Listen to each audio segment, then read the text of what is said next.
Morena, before I hand over to the Chair, just a couple of housekeeping rules. Please, if you can put your phones on silent or vibrate. If you need to use the wharepaku or bathrooms, out the door you came, veer slightly that way, and they're on your right-hand side. In case of an emergency, once again, there's exits marked, but easiest is out through the doors, hard left, and we meet in the car park under the lovely trees to my left or your right. I think that's all of the housekeeping rules. And as always, please be respectful. I'll now hand over to the Chairman. Thank you.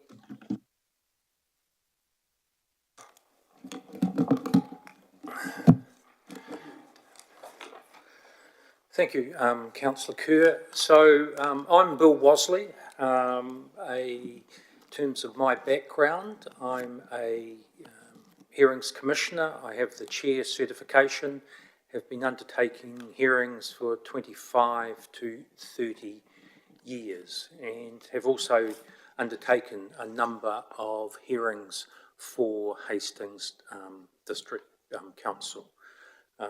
In my other role, I'm currently one of the 4 commissioners for Tauranga City Council. I'll just ask the other panel members to introduce themselves. Kia ora, I'm Wendy Sholin. I'm a councillor of the Hastings District Council. I also have a chair accreditation or certification, having done the Making Good Decisions training, and have been a commissioner on a number of hearings. Morena, Commissioner and Councillor and Deputy Mayor Tania Kerr. I too have my certification for being a Commissioner, and I think I've been doing hearings for 15 or 20 years, I think. Good morning, Elwyn Corbin. I'm a councillor. I've done my Commissioner training. I'm the junior on the panel here. 3 years of hearings. Okay, thank you. And our delegation, just for the sake of clarity, is to hear all submissions, to consider all matters and provide recommendations on the plan change back to the Hastings District Council. Last week we had 2 days of hearings, and today is the last scheduled day, and our program takes us through for hearings through probably to around 1 p.m. today. Just to let everyone know, at the conclusion of the hearing on Friday, the panel members undertook a range of site visits throughout the Hastings urban area, just to look at some of the matters that had been raised, both in the 42A report, but also by submitters during the course of the 2 days of hearings.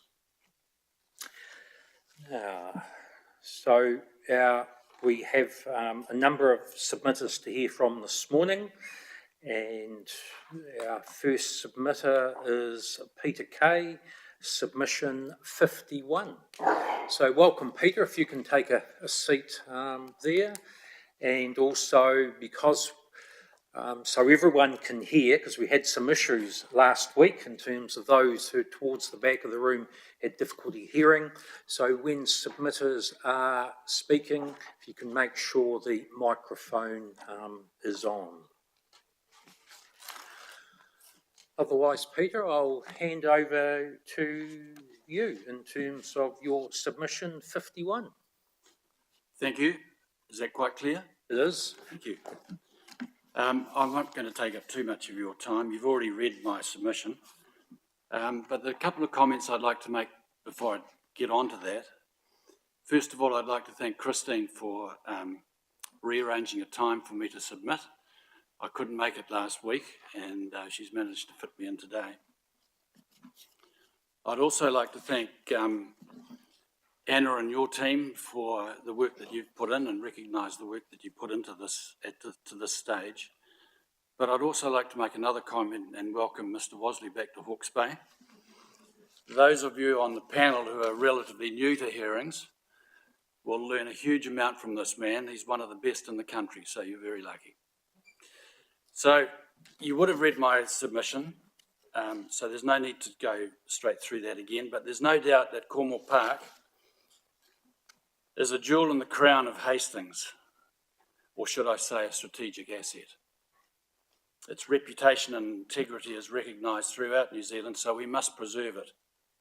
And that involves making the surrounding area complementary to its functions. Hastings has few attractions of the calibre of Cornwall Park. There are others, for example, your troubled sports park being one of them, but they're out of my scope for this submission. I mentioned in my submission being involved in the character residential zone on Nelson Street. Then I had the privilege to sit on that panel on your side of the bench as part of the long-term plan alongside Commissioner Kerr, I think it was. I remember scope was a limiting factor regarding any decisions we made, and consequently we struggled to define the boundaries of this zone. But you don't have the constraints with this Plan Change 5, and so you're able to make your decisions on a wider set of criteria. For example, the effect a certain type of housing will have on an area surrounding any proposal. My submission focuses on the long-term future of a major asset of Hastings. My preference at the very least is to put two sides of the park into character residential, for example, Fitzroy and Roberts, followed by Cornwall, Nelson and Timona Road. I decided to do some reading and preparation for today, and I actually sympathise with you in that it wasn't bedtime reading. However, reading the zone rules on the potential effects of medium density development, I see the RMA requires that in managing the use, development and protection of natural and physical resources, particular regard is to be had to the maintenance and enhancement of the amenity values. This is section 7, which I'm sure you're well aware of it anyway. I see other submissions have been recommended to be rejected regarding consultation with affected parties and neighbours.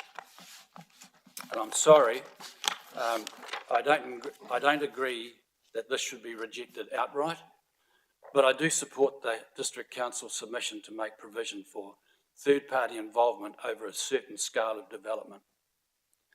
And that's my submission. Thank you. Thank you. Open for questions. Councillor Kerr. Thank you, Mr. Kay. I've driven down Robert Street this morning to look to see the number of character homes, the character nature of the area and the amount of newer flats that have been put in there as opposed to 100-year-old homes. My question is really around, are you seeking to retain the current character that already exists and ensure it doesn't go move into medium density and therefore be 2 or 3 stories, etc.? The short answer is yes. Okay. Thank you.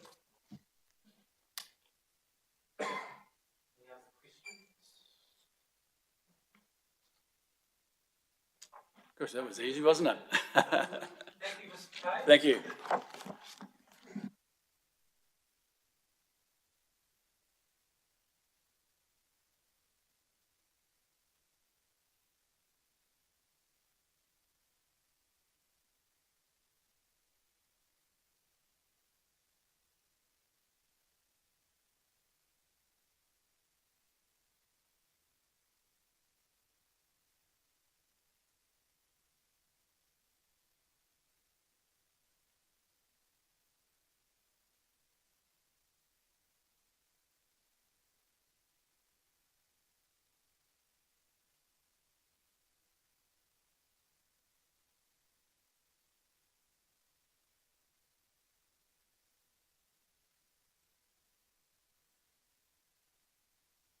So I'll hand over to you if you can do your introductions and also outline in terms of the order of witnesses.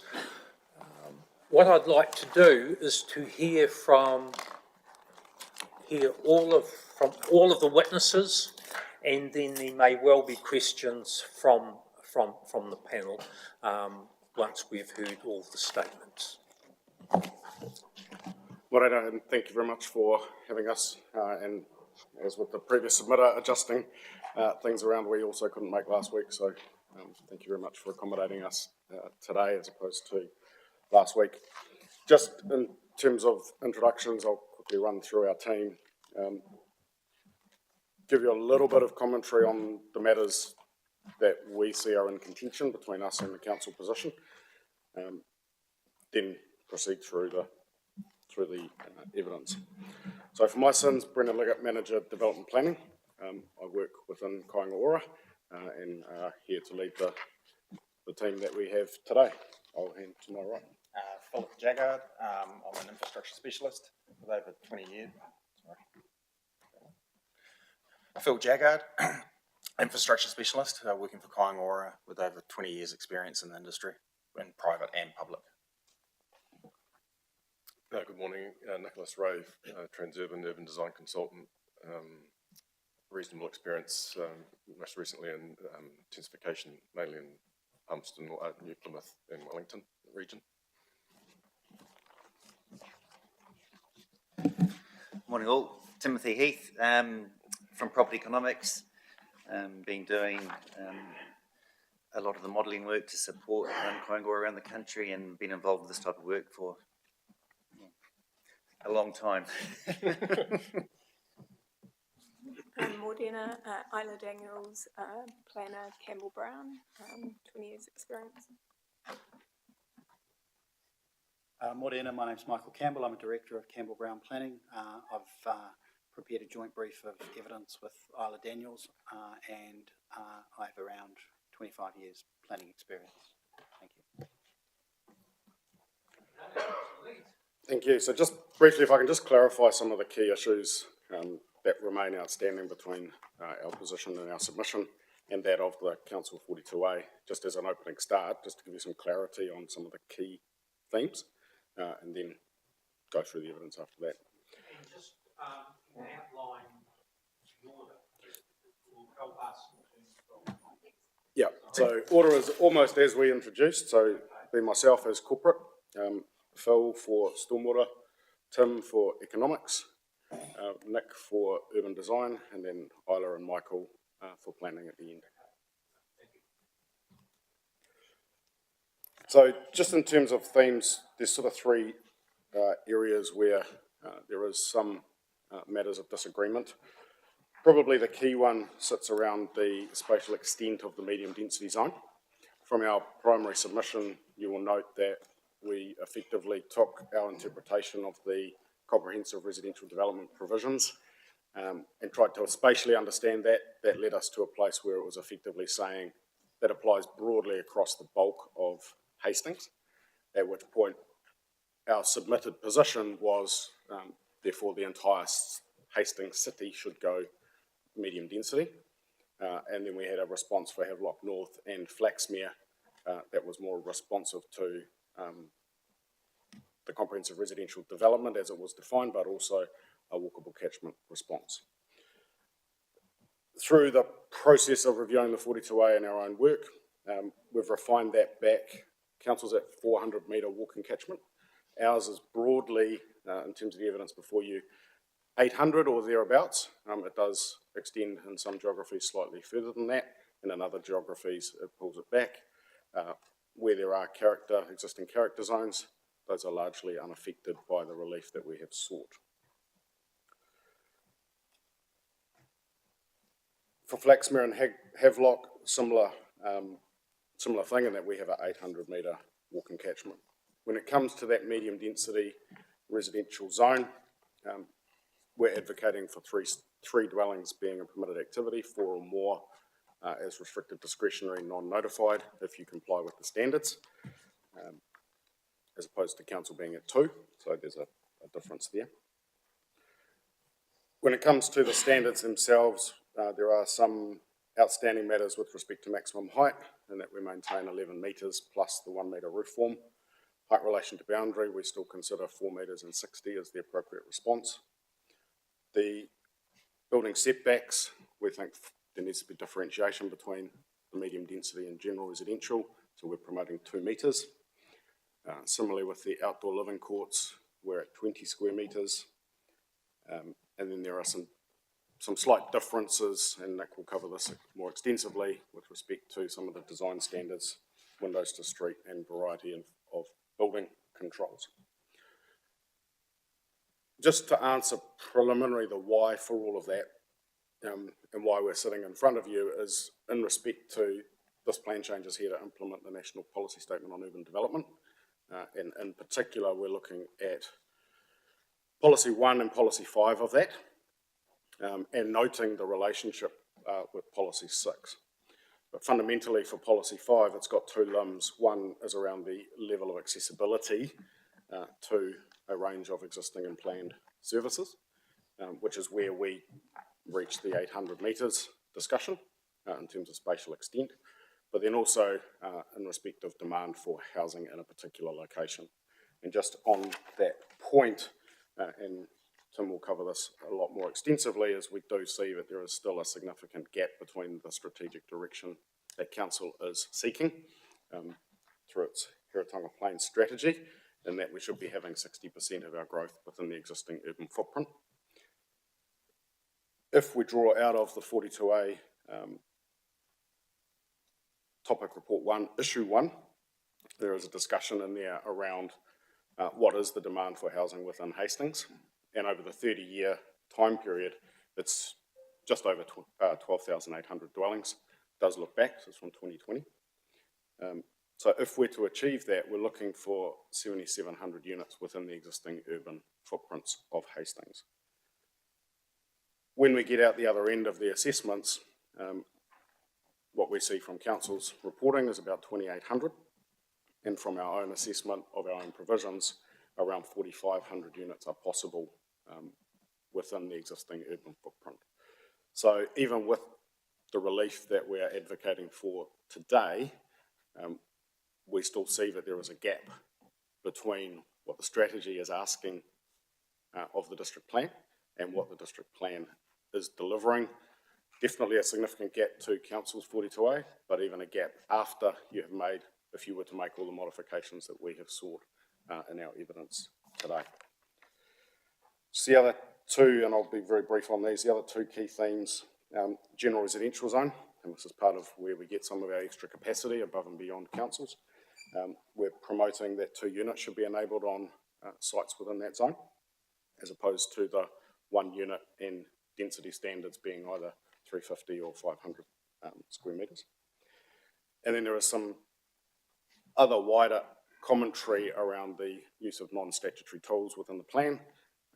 The design guide in particular, the council has, through its 42A, as we read it, recommended, for the similar reasons that we advance, that it should be a non-statutory guide, but then when it's come to implement that, it's still weaved through the plan, such that is it non-statutory or is it by reference becoming a statutory document. So there's a bit of a disconnect between what the 42A report is ascribing to as the outcomes that the plan provision should achieve, and then what the plan provisions are actually doing. So if you're comfortable with that as a summary of the issues, I'll quickly run through a brief summary of my own evidence, and then we will pass through the team. Thank you.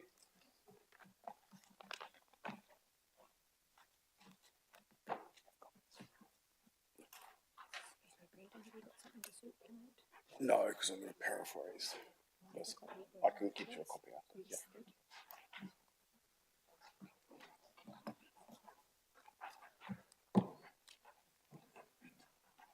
So sorry, it will be a paraphrase of my primary statement. I do have some notes, and I've just been asked to circulate that, so I'll arrange for that to come to you electronically during the course of the hearing. Okay, thank you. Cool, thank you. So just top end of my statement briefly outlines myself personally and why I'm sitting in front of you and the role that I have and that I am authorised to speak on behalf of Kaingaroa. The evidence in total generally covers the background to our organisation, the portfolio, what it means in a national sense, but more specifically and more importantly for your consideration, what it means in a Hastings sense. Why having an enabling framework within a district plan is important to us as an organisation as we strive to try and supply additional housing, most specifically for social housing, but also look more broadly in terms of urban development outcomes and housing supply generally. The relief that we have focused on largely looks at the spatial application of the medium density zone, and I've touched on that and the rules that relate to it. There is some other minor matters related to relocated buildings. And on that point, we don't see any difference between a new build and a relocate. There are other tools that the council has available to it to manage that. And the general residential zone, and ensuring that it too can also provide for housing rather than be a gulf of limited development potential between the city and the medium density zone and the greenfield hinterland that is to be developed in the future as signalled through the strategies, but also the district plan itself. Subdivision, there's some lot size preferences that we would suggest are more appropriate when dealing with vacant lot, and also ensuring that once we have undertaken development, that subdivision around that can occur unabated of process, that largely it should be a mechanical activity going. We've already assessed the effects of the development. We don't need to start to relitigate it again in a lot of detail. Just in terms of our portfolio, the evidence covers the national stuff. I won't speak too much to that. With respect to Hastings itself, we have just over 1,350 dwellings within the city. Makes up just under 2% of our entire national portfolio, and predominantly comprises of 3-bedroom dwellings.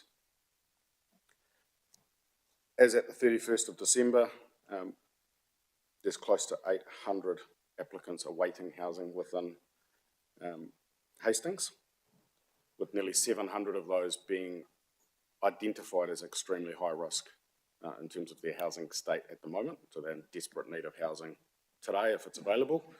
So every day that we don't supply a house is a day someone is in a very severe housing situation. When it comes to Hastings, we've basically seen over the last decade a tenfold increase in that serious need. If we were to look back to 2014, we would have had 61 total applicants on the wait list, whereas today we have approximately 700 in severe need and 800 looking for housing. The demand has demonstrably shifted as well. Our portfolio comprises 3-bedroom homes, but the greatest demand by a factor of almost 3/4 is for 1- and 2-bedroom units, which has been in the past challenging to supply, particularly with regards to district plan provisions. If we look at density standards of 1 to 350, 1 to 500, and then we apply coverage around that, we will be expecting to be constructing houses in the order of at least 140 square metres. That would be one very large 1-bedroom unit, when we should be down at in the order of 55 for a 2-bedroom, in the order of 70. So the planning framework as it has existed historically has prevented the very types of houses that are desperately needed. In paragraph 4.3 of my evidence, I do discuss the national build program. So 9,000 houses effectively constructed between 2021 and 2025 across the country, 3,000 of those being constructed in this current financial year through to June 2024. When we look at that in specifics to this geography, our East North Island operating region, in the last 7 years, there's been nearly 850 homes constructed, so that's Gisborne and Hawke's Bay combined. And if we look specifically at Hastings this year alone, until June, we will have constructed 82 additional homes within Hastings itself, and are planning to construct in the next financial year to June 2025 a further 51. So So just in the last 2 years alone, 133 dwellings coming into Hastings itself to go into the public housing portfolio, which if we look at a wait list of 800, it's a start, but it's certainly a far cry from what is needed. Which takes us to the planning framework. If we look at the spatial extent of the medium density zone, we've asked for that to become 800 metres. And I note, looking at the 42A report, the reference that I could find to it from council in terms of why 400, not 800, was sitting in its introductory comments when it was discussing scenarios 2B and 3. And the reason that was cited was 400 is appropriate for provincial centres. Our own experience suggests that if we actually look at what's happened recently across the country and compare Hastings to other comparable geographies, Hastings has a population of 88,000 people. If we look at New Plymouth, it's 89,000. It's just recently advanced this process. It has settled on approximately 800 metres as its own walkable catchment. Whangarei, just on 100,000, slightly more, but comparable. Equally looking at 800 metres as its walkable catchment. Kapiti District Council, yes, very connected to Wellington, but as a population base of 56,000, also has gone with 800 metres as its walkable catchment from centres. And Waikato District is just working its way through variation 3, our understanding of where that is sat between council submitters and others in terms of presentation to the panel. It also has a population across its geography of 81,000. Is also, they haven't made final decisions yet, but appears to be landing on an 800 metre in terms of all the evidence that's gone to the panel. So that's what I'm saying there is it appropriate to say Hastings is provincial, therefore it should look at something less in terms of proximity and how it distributes its growth. We say that across New Zealand and compared to similar comparable councils, that there is no justification in New Zealand context to drop down to 400 metres either here, hence why we continue to advocate for the 800. In terms of our relief sought and in the maps that are attached to my evidence, you'll see that we've focused that in Hastings itself, pulling back from the entire city back to 800 metres in and around the CBD, the Mahora Centre, but also around the hospital. And Tim Heath can touch on greater detail as to why that is, but the hospital itself is a major employment centre in this district, and having people able to live close to that and be near where they are intended to work is some of the rationale behind why we have done that.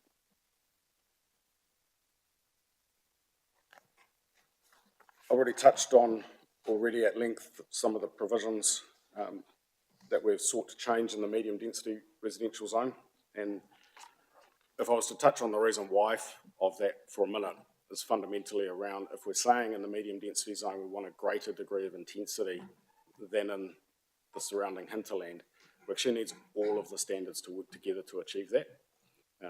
10 metres to 11 metres does make a substantial difference. I know, building control officers of council have said you can get a 3-storey building inside 10 metres. Yes, you can, on a perfectly flat site with very specific construction methodology. The minute we have any slope, the minute we have to deal with raising finished floor levels to respond to natural hazards and other things, if we want to go beyond a bare minimum of 2.4 internal stud, and if we are looking at 3-storey walk-up apartment typologies, you do want to be at a 2.7 internal stud if you can do that. Once you start layering all those things together, that 11 metres actually becomes important. And the difference between 10 and 11 is that you, on some schemes, may be breaching maximum height to achieve a 3-storey building. Similarly with the recession planes, 4 metres and 60 still does require a substantial setback to achieve a 3-storey building. But given the subdivision pattern that exists in Hastings, if we start reducing that, every metre we take off that is less and less width we have for the built form. In the general residential, I'm nearly done, sorry.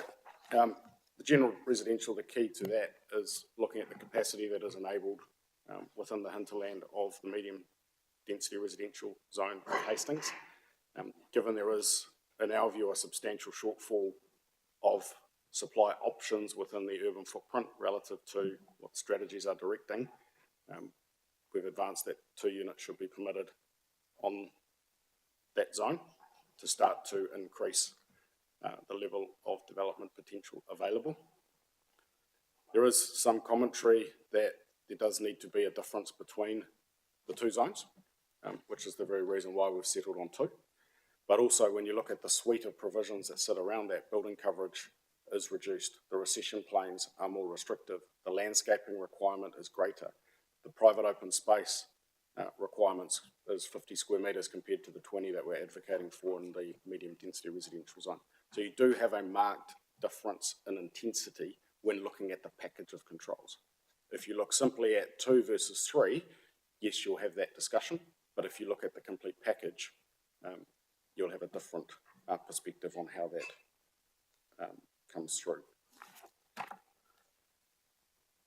I think with that, I will leave it there, and if you're wanting questions at the end, we'll move to Phil.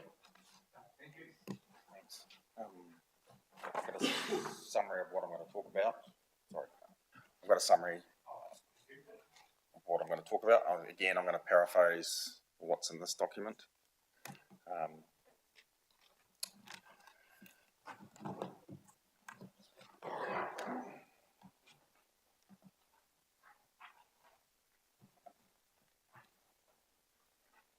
So in terms of my evidence,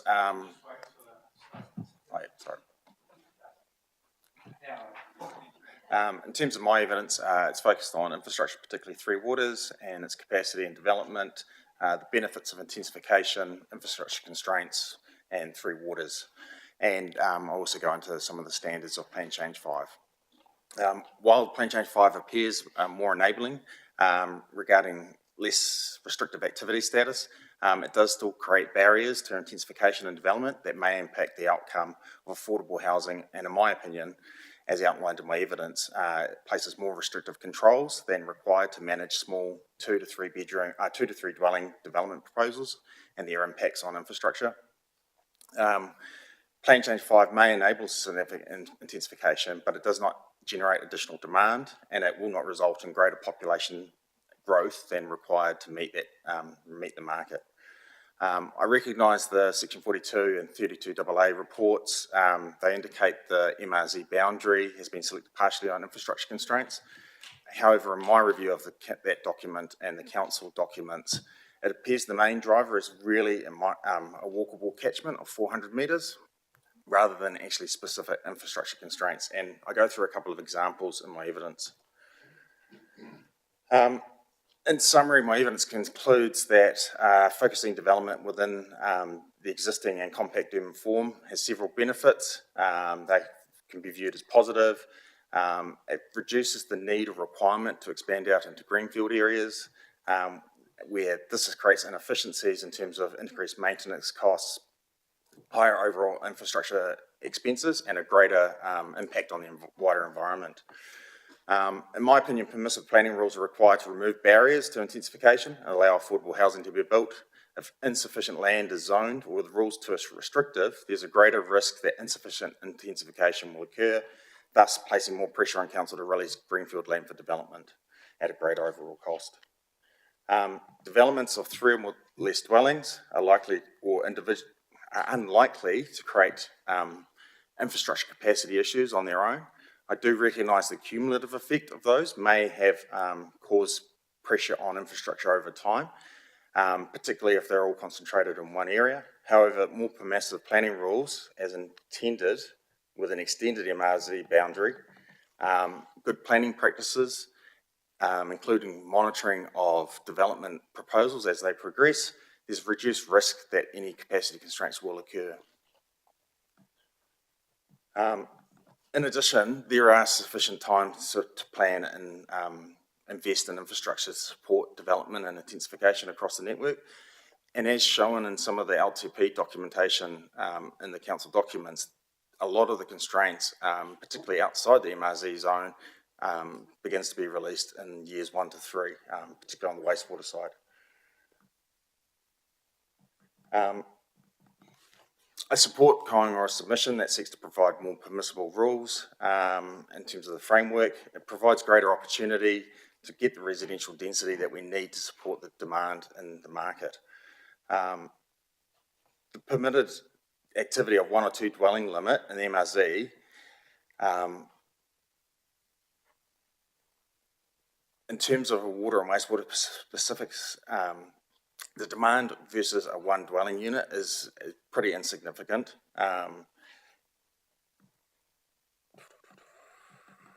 And I generally support extending the MRZ boundary as well to meet the land forecast or development growth forecasts. I also support the addition of 2 dwellings permitted in the GRZ zone. This allows further development to occur outside the MRZ boundary and help council and developers meet the demand of the market. In regards to stormwater, the density limits don't really apply. It's more around impervious coverage. Now, a site of 500 square metres will generally have the same impervious coverage rules irrespective of the number of dwellings of 1, 2 or 3, so therefore stormwater becomes less of a concern regarding development. In addition, I note that council already has existing bylaws and the Local Government Act and to decline connections if there is a real concern about infrastructure capacity for 1, 2 or 3 dwellings. I do recognise there is already an embargoed area on council's GIS, and I'm familiar with those sort of processes before. So in putting more controls within a plan just adds further complexity and cost to development. In terms of the infrastructure capacity report, I'll just make a few notes on that. One of the shortfalls I sort of see in the report is that it doesn't actually cover what happens with all the planned upgrades. So it does recognise there are some constraints. There's some particular constraints in terms of mapping heat maps for wastewater, but there's no maps provided for water supply or stormwater. And there's no overlays of the MRZ proposed boundary with potential infrastructure constraints. So this makes it very hard to determine where potential constraints are.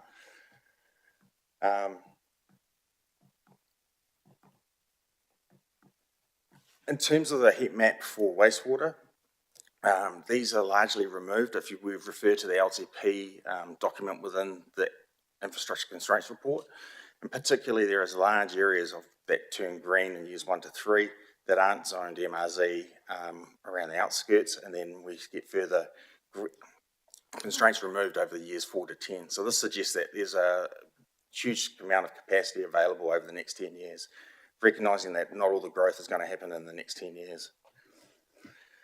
And just a few points on water supply. I recognise that it appears that water supply demand has seen a large uptick since 2018, and there are some a program of work to change the network and pressure zones, etc. And we expect to see, or council is expecting to see a 5 to 10% reduction in leakage and demand over that time. However, there is concern that that consent limit will be reached in the next 10 years.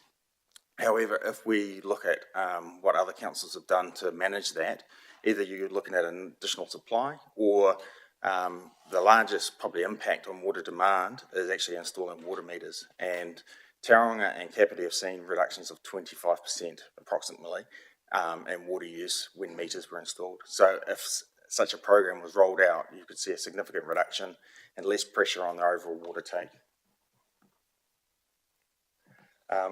In terms of the wastewater modelling in the report, I note that a 5-year storm event was used to assess infrastructure constraints. There was no mention within the report how that standard relates to any consent requirements or anything else. I found that quite a high standard to comply to, and particularly when climate change was applied to it. Any wastewater system that I'm familiar with in terms of the public, if you ran a 5-year storm through it, yes, it would show it to be constrained. So using that storm without factoring in potential upgrades and growth, the upgrades and growth, gives probably a pessimistic view of where the constraints are. I'll make a few comments on flooding. Obviously, floodplains and overland flow paths, we've all seen the devastation that's been caused by Cyclone Gabriel and elsewhere in Auckland with some of those large storm events. There is an increased awareness of flood risk, and particularly with developers now, when they're looking at sites and homeowners, they are looking at has the site been flooded, what are the flood constraints? So there's a lot more awareness of that. There is, therefore, because there is no MDR zoning over the floodplains, and I think it's hard to understand if a significant portion of the MDRZ zoning boundary is constrained by potential flooding and may actually cause less development to occur because of the flood view that these sites are impacted by floodplains. So overall, I support the proposed amendments, particularly around the density limits on the MRZ zoning and the GRZ, and one more final comment is in terms of the height to building height. I did note that some of the sites within the constraints report noted that we had 0.5 metre of flooding across some sites. If we have to build another 0.5 metre requirement, you lose essentially 1 metre of height straight away. So that will impact the potential whether you can build 3 stories in the MRZ zone.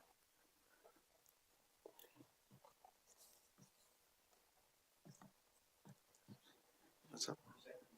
Yep.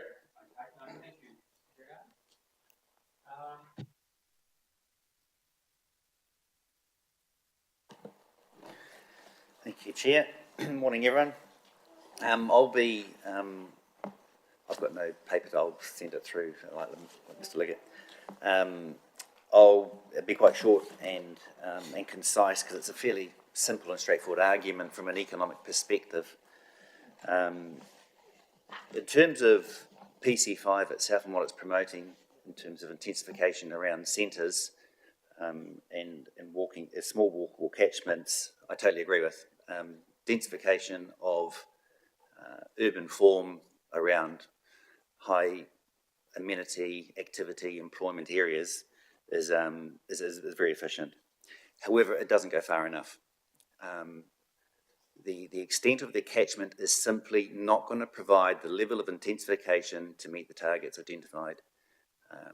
If you want to give teeth to the 60% target, you have to enable more opportunity for intensification to occur, and Kaingora's proposal does that through both an extension of the medium density to within 800 metres of walkable catchments. That still leads to economic efficiencies in the market, and some tweaking of the general residential zone to enable more feasible development to occur there. As Mr. Liggett identified, Kaingora increases feasible capacity up to about from 2,800 under the model in the Section 42 scenario, and to about 4,600 under our scenario.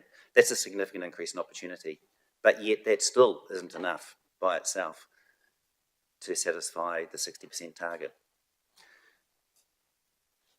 The issue I have long term with PC5 is it could have a perverse outcome economically in that it actually drives increase in house prices, which reduces affordability, whilst at the same time is reducing efficiency.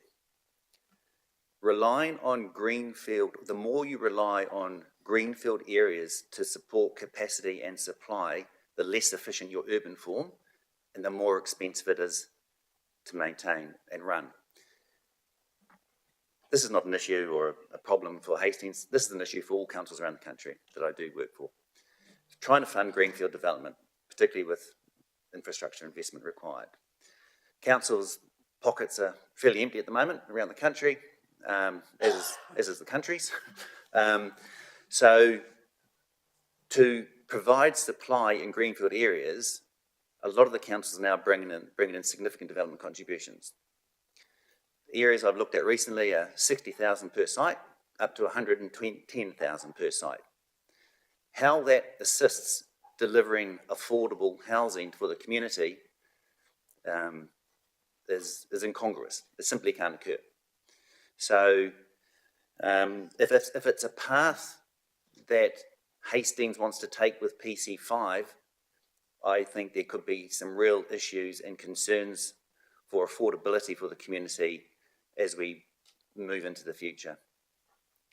So PC5, while it's a good start, we need to provide more opportunity for development within efficient locations, and that's exactly what Koingora's current proposal is. Walkable catchments of 800 square metres have been tested and stretched around the country about the viability of walkable catchments, and 800 metres is where the bulk of the experts tend to fall, is efficient locations. And walkable catchments is a misnomer because it doesn't mean just walk. You can bike, and now you can e-scooter and e-bike, which actually extends those walkable catchments, so to speak. So future technologies are making that trip a lot more efficient and a lot easier. So 800 metres within walkable catchments is an efficient outcome. We've included the hospital in that because it is a significant regional employment hub. There's over 5,500 employees in the Hastings Central City, and between the hospital itself and the surrounding mixed-use zone, within close proximity, you're getting up to 4,600 employees. That's a significant employment hub. So providing the opportunity for intensification for the residential land use around there to provide walkability to work is, I think, again, an outcome that will result in efficiencies over time.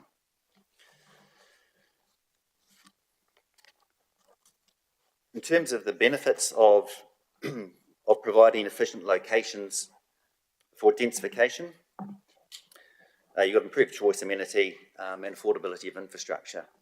So the marginal cost of infrastructure goes down per person, per capita. Basically, making better use of the resource you've already got. That's economics 101.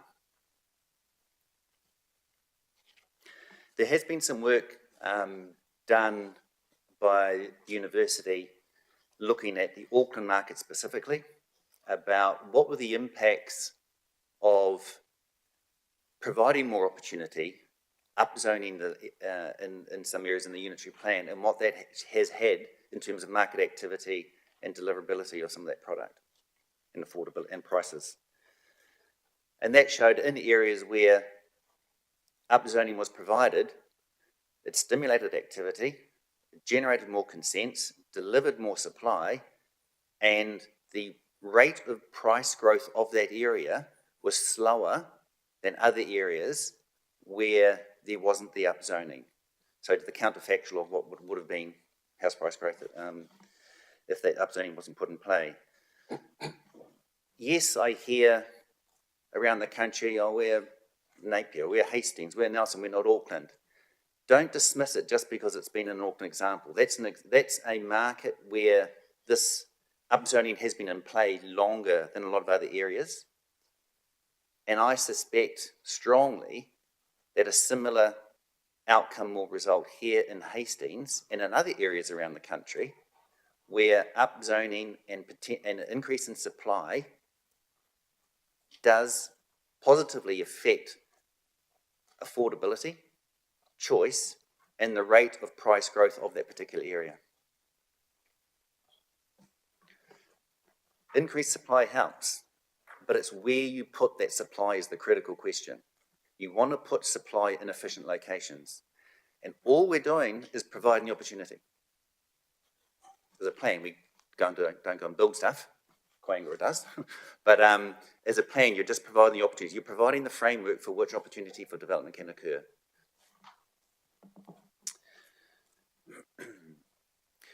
And I will say I've identified in my evidence a few concerns I have with the modelling that's been done and on which the 42A report relies on. But I need to be clear, Koingora's position does not rely on proving the market economics report is wrong. It stands by itself as a more efficient and improved level of efficiency in the market for Hastings with our suite of provisions. It provides more feasible potential than PC5 by itself. And it's been crafted in a way to provide feasible potential in efficient locations. And I think that's the critical thing to take out of it. Other than that, I think that covers most of my main points. And I'll take questions after everyone else has presented. Okay, thanks, Mr. Heath. So we now move to Mr. Ray. Yes, thank you. I do have some notes for you.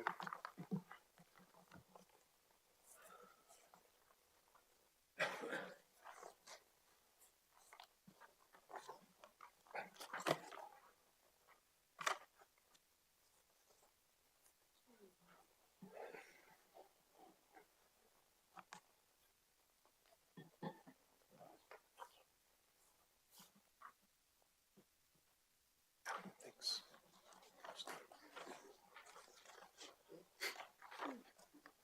Over to you, Mr. Ray. Thank you, and good morning. I'm hoping you have read my evidence. There's quite a bit in there. So I just wanted to sort of touch on it, given that we haven't got a lot of time. But my focus has been around the extent of the MRZ, or the medium density zone, and where that should lie, following on from Tim's analysis in terms of the opportunities that we should be providing.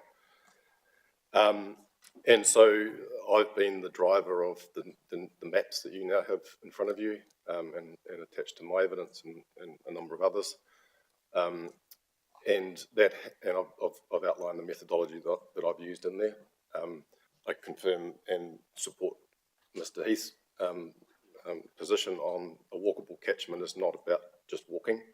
It's a technique to define a land area extent from a particular zone, and in this case we agree with the council that using the centres zoning is an appropriate way to determine that from.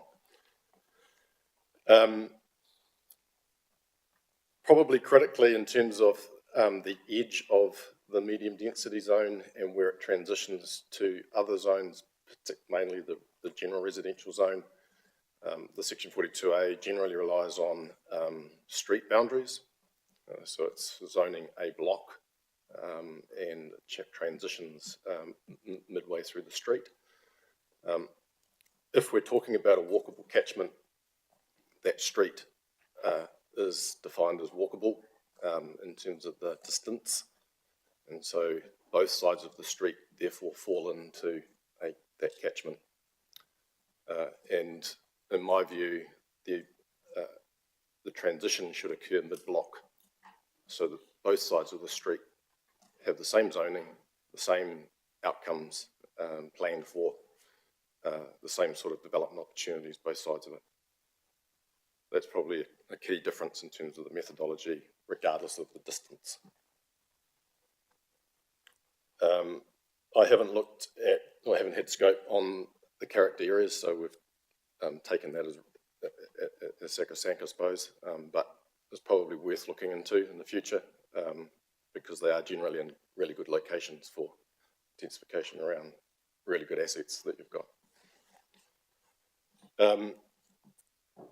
In terms of the standards and the provisions in the zones, I have tested a lot of them, and I've found many of them are hard to understand and do not work very well.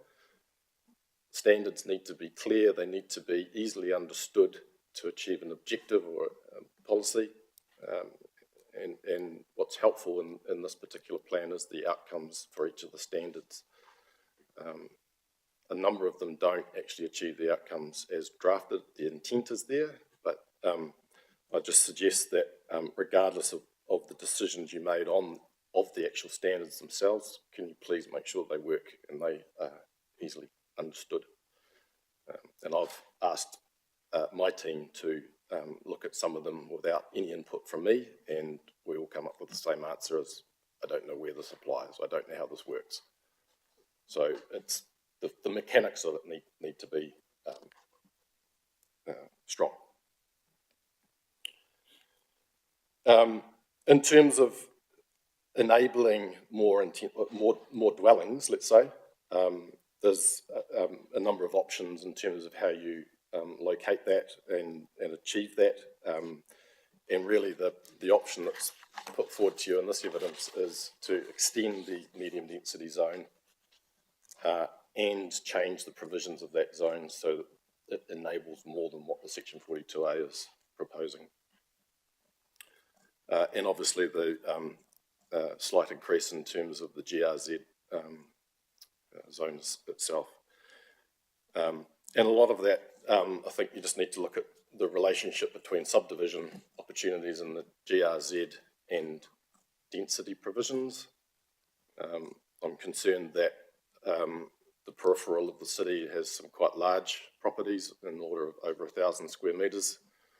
The ability to subdivide those using the minimum standards is quite easy, yet some of the smaller properties which are closer to the city, or say 600 square metres, are harder to subdivide because of the standards around that.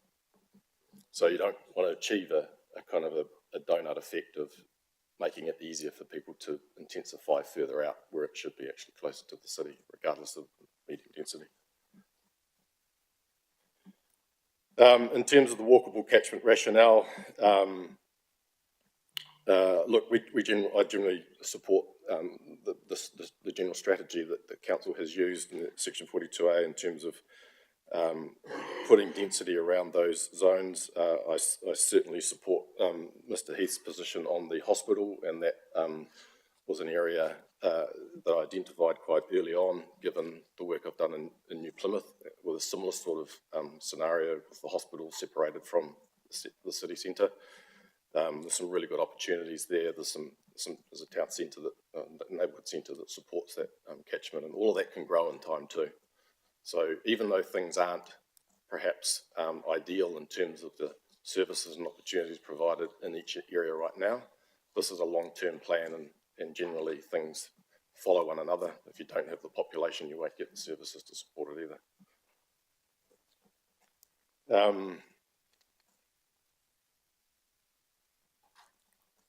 So yeah, attachment B basically is my recommendation of the MRZ catchment.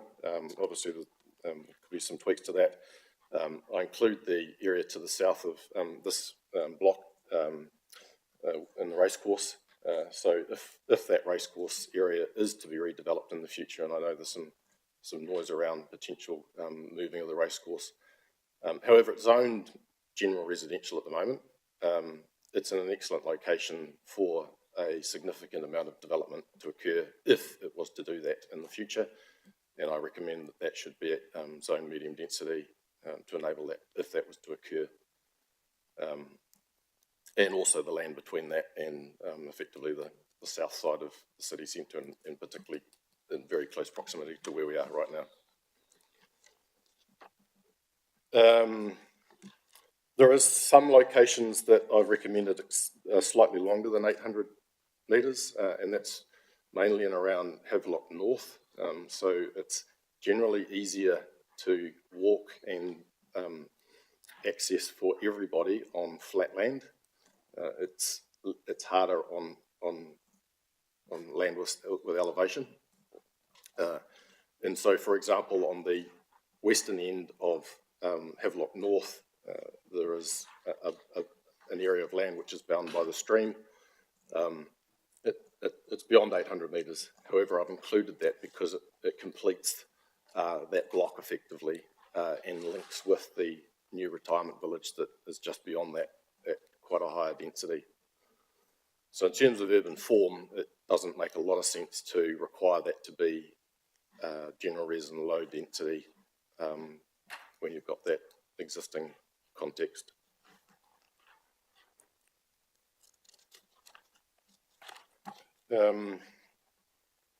There's a couple of places that I've recommended removal of medium density zone. One's next to the railway, which is used by Watties, I believe, as a yard at the moment. It doesn't make much sense. And a couple of small sites within one of the character areas and part of a block in Flaxmere, which is actually beyond a walkable distance. It's effectively using the block and street boundary rather than mid-block. So I've gone back to a mid-block and actually reduced that in favour of other areas which are better. And that's particularly around the major asset of the park in the centre, and the accessibility through that park from a walkable perspective as well.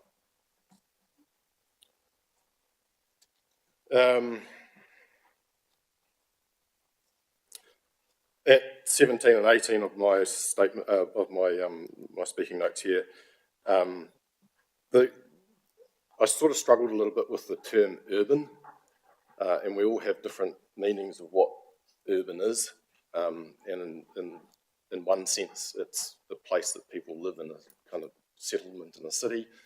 But in terms of my perspective, it's what is the form of urban? What is the built form outcome? And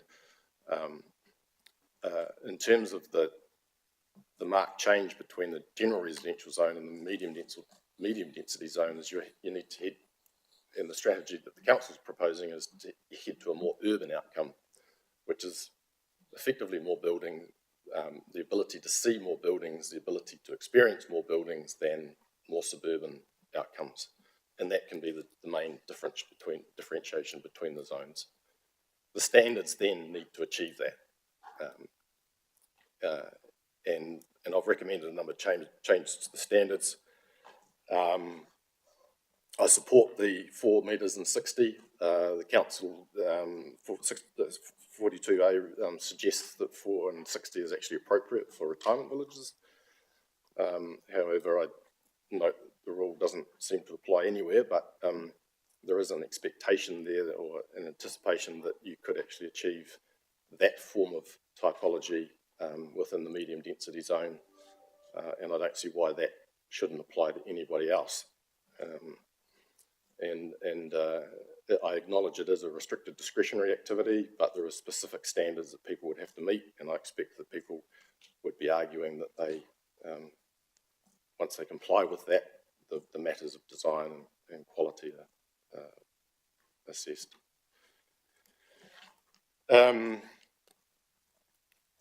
Yes, there's some effect or impact from higher buildings. The national direction is that there will be some change to environments, and we have to acknowledge that. And there will be some amenity effects that people will experience from perhaps an existing perspective, but that will provide other amenity positivities for other people. So generally we're going through a marked change in the planning system in New Zealand, and so it's very hard to maintain exactly what you've got with the expectation of change. The reasonable amount of sunlight, it's quite a hard one, this one. There's not a lot of evidence as to exactly what people actually require in terms of the amount of sunlight and when. People have different views around that.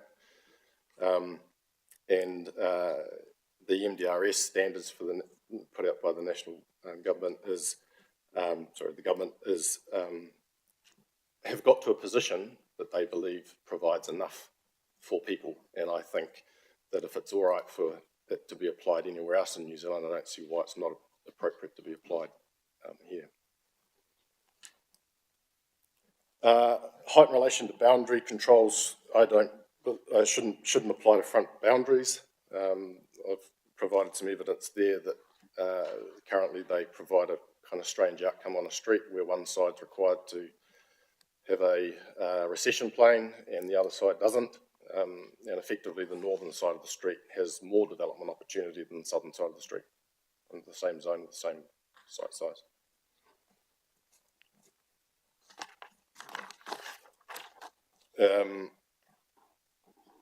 So look, in summary, in terms of the height in relation to boundary and height, the Kaingaroa submission provides a better opportunity for 3-storey buildings, better intensification opportunities than what's in the Section 42A.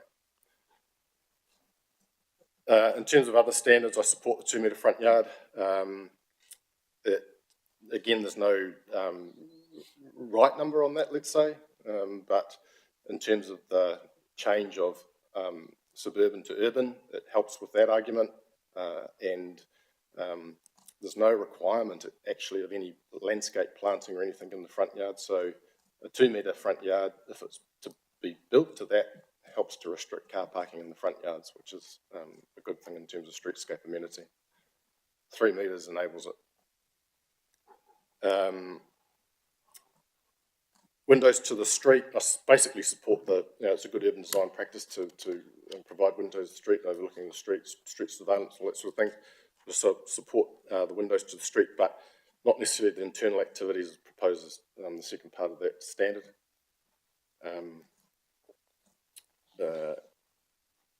In terms of the garages, controlling garages facing the street, again, I support the intent. However, the rule doesn't really work. You can basically build a garage as a freestanding garage in the front yard or the front of the site and put your building back, and doesn't actually achieve the outcome that's listed in that standard. Support Kaingora's suggestion of 20 square metres minimum for outdoor living space, and again that comes back to it's a minimum. It doesn't relate to any size of dwelling, doesn't relate to any numbers of bedrooms or numbers of people that live there, so I think it's a bit onerous to provide 30 square metres for a 1-bedroom unit. Okay. I've also proposed some changes to the outdoor living space in terms of where it sits south of the building. Again, the standard was lying clear on how that was going to work, and I put a couple of options in there how you might address that. Ideally, it's not encouraged, but provides at least some sun to those outdoor living spaces. I also support the submission by Kaingora to delete S1, which is the variation in building design standard. Again, that doesn't quite work as intended. You can build, it's related to the floor plan rather than the elevation. So you can actually just change the floor plan a little bit and still have the same elevation. Or you can build 2 on a site and subdivide it and build the same 2 next door, and you end up with 4 and there's no variation. So I understand where they're coming from, but in terms of the rule itself, it doesn't really work.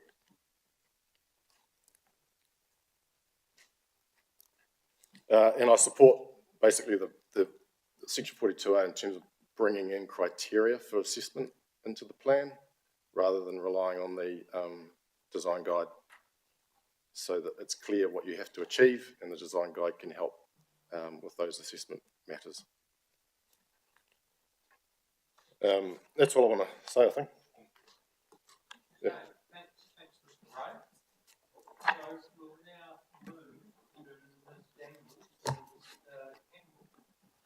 and just as a note, once we've heard from both of you, we'll take a morning tea break and then we'll come back for questions. Thank you, Morena. Panel members, I have a brief written summary that I'll speak to.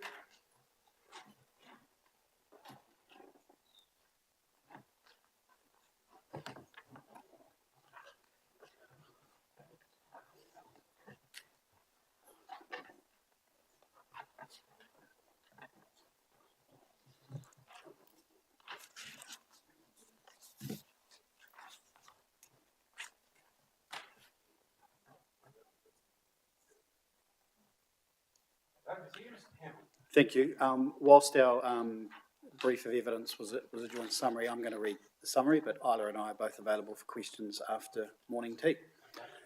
So look, I'll probably rattle through this reasonably quickly to the extent that a number of the issues have been traversed by my colleagues, but I do just want to, I guess the purpose of my summary is just to pick up some of the key points in terms of our planning evidence and I guess the position of Kaingoa Ora. So starting at point 1.2, our evidence covers the statutory context created by the National Policy Statement and the directive requirements under the Resource Management Act. As noted in our evidence, the overarching purpose of spatial planning and its role in the fulfilment of the strategic objectives of the Hastings District Plan is in enabling opportunities for intensification in strategically desirable and efficient locations. We agree with the purpose of Plan Change 5, outlined in the 42A report, to make a more enabling framework or less onerous rule framework for residential intensification.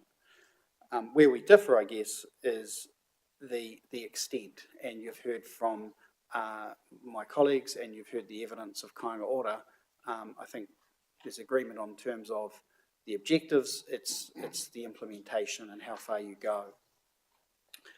Turning to the spatial extent of the medium density residential zone, it is our opinion that the national policy statement really does require a long-term approach to the provision of development capacity with urgency.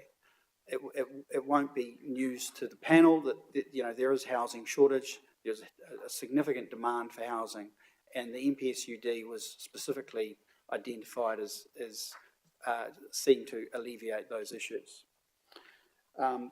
This necessarily means in some cases planning for growth spatially in advance of definitive infrastructure provision and capacity in the short term in order to provide a clear spatial roadmap.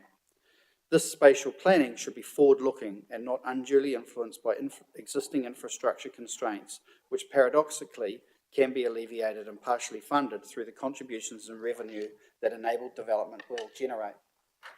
In our view, the need to ensure compact urban form and development through a fundamental shift in how spatial planning has typically occurred throughout New Zealand by dramatically increasing the ability to enable redevelopment in brownfield areas within existing urban areas is a key and well-documented driver behind the NPSUD.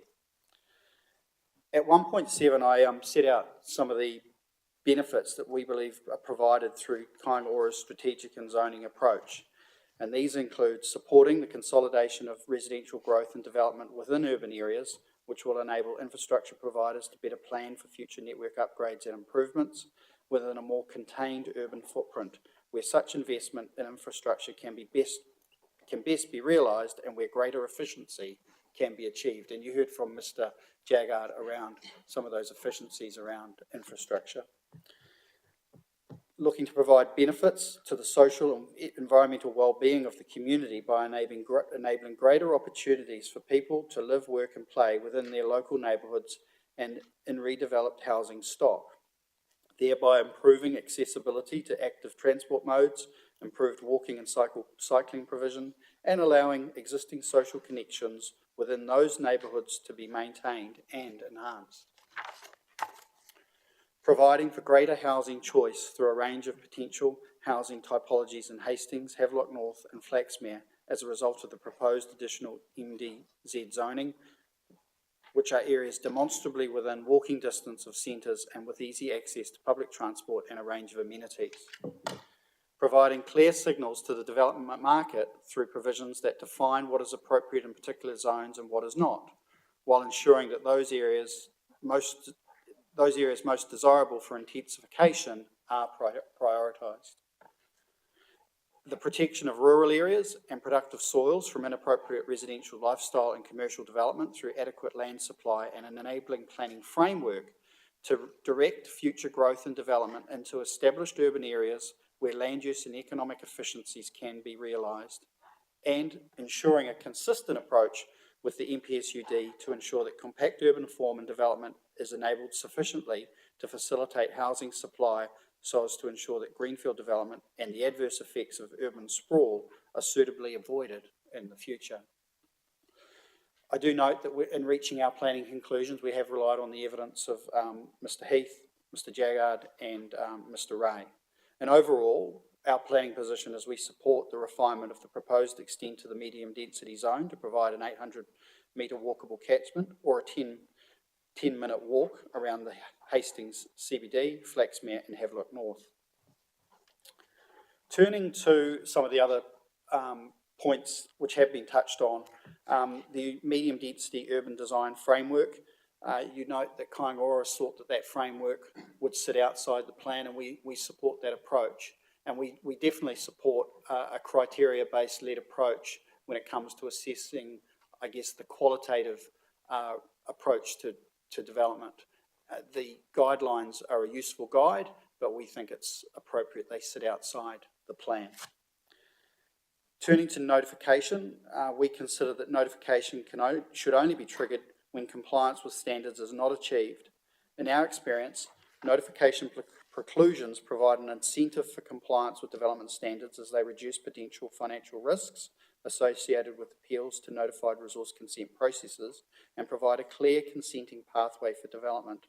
We consider that this is critical in an urban environment that is seeking to enable a range of housing typologies and intensification of existing urban areas. In terms of density provisions, the 42A seeks new provisions on density with the MDZ zone. In our opinion, the new provisions do not promote efficient use of land. Rather, it encourages 250 square metre sites and detached typologies in the areas of the city best suited and enabled for intensification. We would note that the Productivity Commission identified that land use density limitations unduly constrain residential intensification opportunities, providing appropriate regulatory incentivisation to MDR outcomes is, in our opinion, critical in achieving compact urban form outcomes and reducing sprawl. I would also just observe, just going off my notes for the moment, it's really interesting with density because historically in the New Zealand urban context, that's been I guess the go-to tool in terms of managing land use outcomes. And certainly the experience that I've had as a planner working with both existing, what I would term legacy documents, and documents that have transitioned away from density. One of the things that we've experienced in terms of planning practice has been that once you move away from a density control, you tend to move away from chasing the biggest house. And what we've seen in areas where you remove those density controls, the market tends to respond to the demographic demands of that area, which kind of picks up on the points that Mr. Liggett made around the housing choice. And demographics have changed, society has changed, and there is quite a diverse range of housing needs that we now see. And certainly in our experience involved in I guess, implementation of planning documents, we see more and more the demand for 1 and 2 bedroom houses. And to our view, removing those density controls really does help facilitate those outcomes. For the GRZ density standards, the difference in performance standards in respect of height, coverage and permitted density will address the concerns raised by Council in the need to differentiate between the planned character of the MRZ zone and the GRZ zone. This is a common approach taken by other councils, and just reverting to the operative provisions is not achieving the purpose of Plan Change 5. Based on the evidence presented by Kāinga Ora, we support 3 units to be permitted in the MDZ and 4 or more to be subject to a restricted discretionary consent. In the GRZ, we support 2 units per site as a permitted activity and 3 or more units as a restricted discretionary. I've touched on Mr. Jaggard's evidence. The second part of my brief, Mr. Ray has covered much of those points. This is really around the performance standards, particularly in relation to aspects pertaining to height in relation to boundary, and some of those standards. They are important standards, and it's important that they provide a degree of control, but also a reasonable degree of flexibility. And one of the concerns we have, particularly with relation to the height in relation to boundary control, the way it's currently designed, if you take into account the typical land use pattern of sites within Hastings, which tend to be more rectangular, you're simply not going to achieve the objectives of the medium density zone with the existing zone, because you won't be able to achieve 3 stories. And so I think really having a close look at the height in relation to boundary is a really important tool in ensuring that you deliver on those objectives of the medium density zone. We also support the changes in relation to the front yard setback, the outdoor living controls, and note that they're generally consistent with a range of plans, which I set out on point 1.22 of our summary. In terms of subdivision, we note that we really support subdivision around an approved development as a controlled activity. And I guess historically, if we look at subdivision, it's tended to be vacant lot subdivision. That's tended to be the primary form of land development that you see. As you move towards more intensification and more integrated development, then what you tend to see is a more design-led approach, which actually leads with your land use consent. And your subdivision is very much creating the tenure around that existing land use. And so we think that it's important that where you have a situation where you've approved that land use, be it within the medium density or the general residential zone, the subdivision should be quite straightforward. We have proposed some more flexibility in the medium density zone, given the intensity outcomes that are sought in that zone. We have also proposed a shape factor just to avoid perhaps impractical sites. Finally, assessment criteria. We've proposed some minor changes through there, and I won't go into those details. Those are set out in my evidence. And generally, I'd conclude by saying that we consider that the amended provisions as set out in our evidence will be efficient and effective in achieving the purpose of the RMA, the relevant objectives of the regional policy statement, and other statutory documents, including the national policy statement. And in our opinion, they will assist in striking an appropriate balance in managing the effects of intensification while enabling greater opportunities to facilitate growth within and around centres. Thank you. Thank you, Mr. Campbell. In a moment, we will adjourn, but I just wanted to check in terms of the program for the rest of the morning. Representatives of Oceania here. Okay, no, thank you. I just wanted to, well, you'll be able to tell we are running behind because we had we started 25 minutes later. So when we come back, we'll have questions of Kāinga Ora representatives, and then we'll move to your presentation. And you, we're looking for around 30 to 40 minutes, is that correct? Okay, no, thank you. Now, is Mr. Stickney or Mr. Holder here? No, not. Okay, no, that's just that if we could let them know, Christine, that we are running behind. So I imagine we're not going to get to them probably until about 11:45 or thereabouts. And then after that, we have Isaac Aiken from TW Property. And then that completes the hearing of submitters, and then we will adjourn for lunch, and then after lunch we will have the reporting officers review and commentary on matters that have been heard. So Ms. Somerville and Ms. Davidson, I presume I just wanted to let you know when that will occur.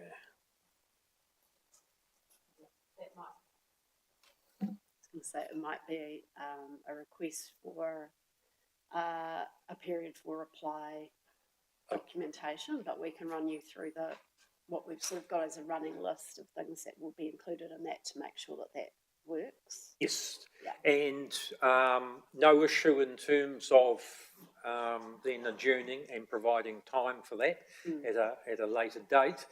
But what I would also like to provide the opportunity, once you have presented, the opportunity for panel members to ask any questions, because there may well be matters that have come up during the course of the 3 days of hearing submissions that panel members may wish some further information or clarification on also. Oh, that'll be helpful. Thanks. Okay. On that note, we will adjourn to 11 a.m. and then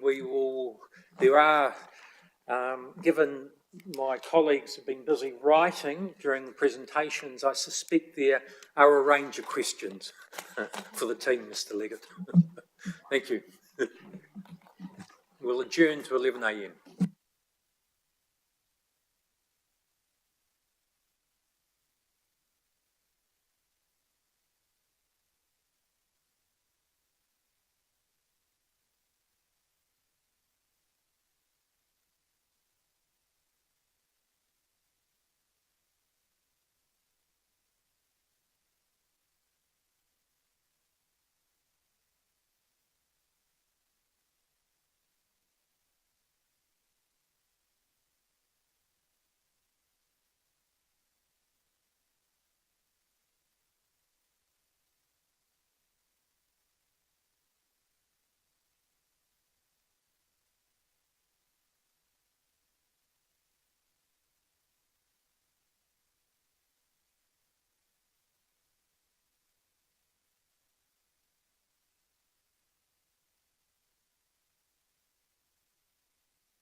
Okay, we will reconvene and I will just open it up to panel members for any questions they may have of the Kāinga Ora witnesses.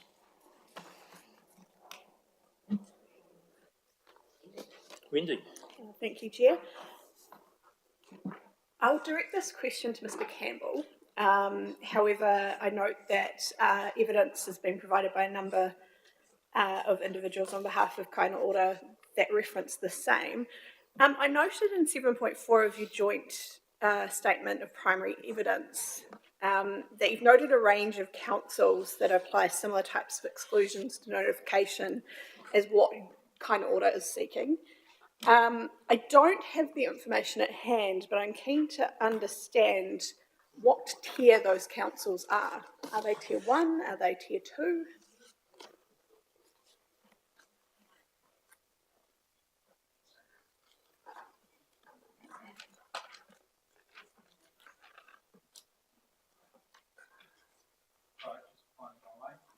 Take your time. There, I believe Waimakariri is 2.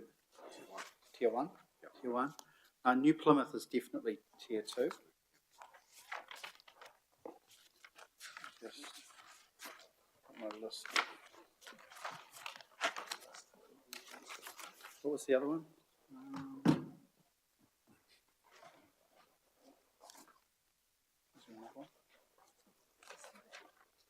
Western Bay, it's tier 1.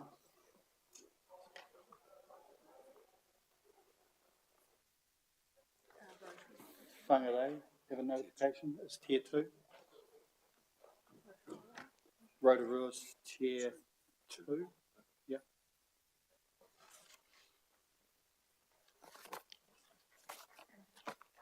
Excellent, thank you.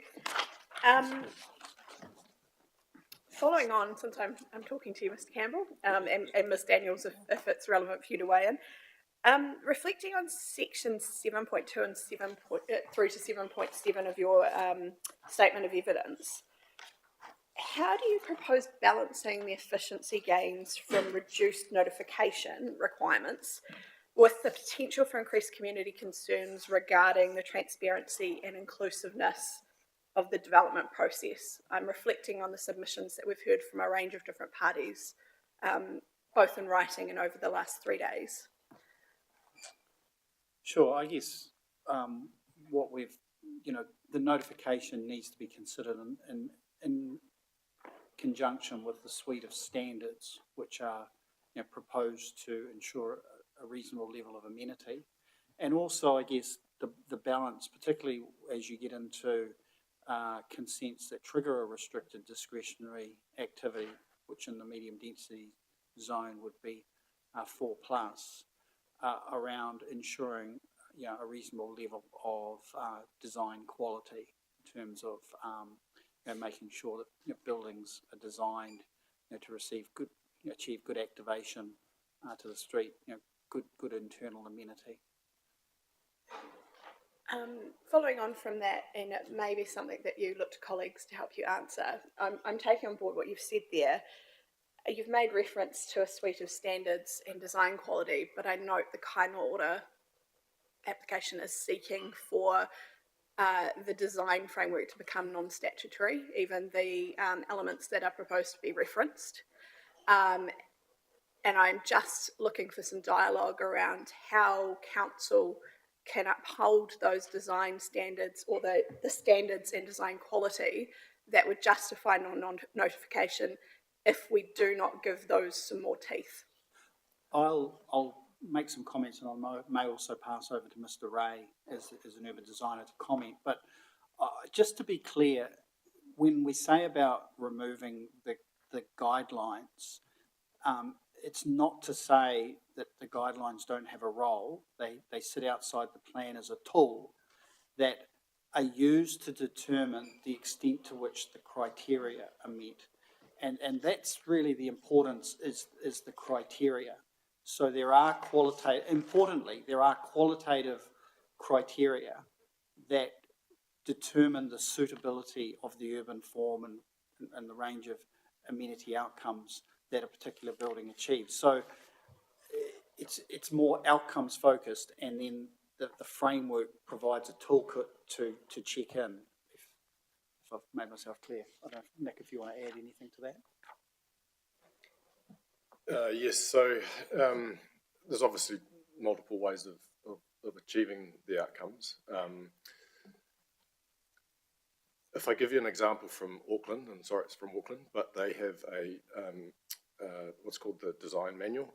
It sits outside the plan, and it's a similar process to what is proposed here, where the criteria is within the plan, and then people refer to the design manual as guidance, but also rely on it to say, well, it's in the plan that the design guideline that you promote, and so it kind of effectively works as a design tool, and pseudo-echo into the plan itself. So, for example, sunlight to a neighbouring property.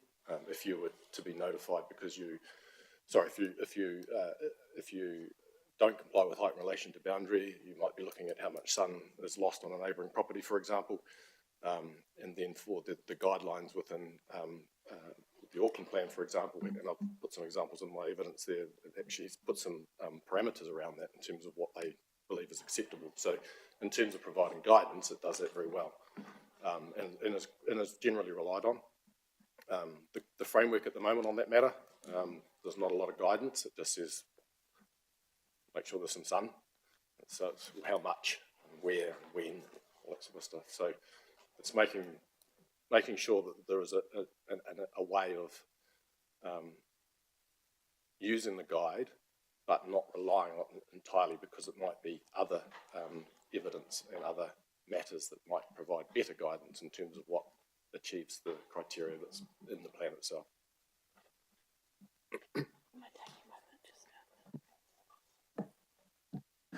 If I could, just while we're on this particular topic, and Mr. Campbell, you outlined in terms of guidelines there to assist to see whether the relevant criteria, whatever they are met. Just interested in terms of then your experience and understanding, if the guidelines were used on that basis, and that, for example, the council then determined, using the guidelines, that a criteria or some criteria were not met,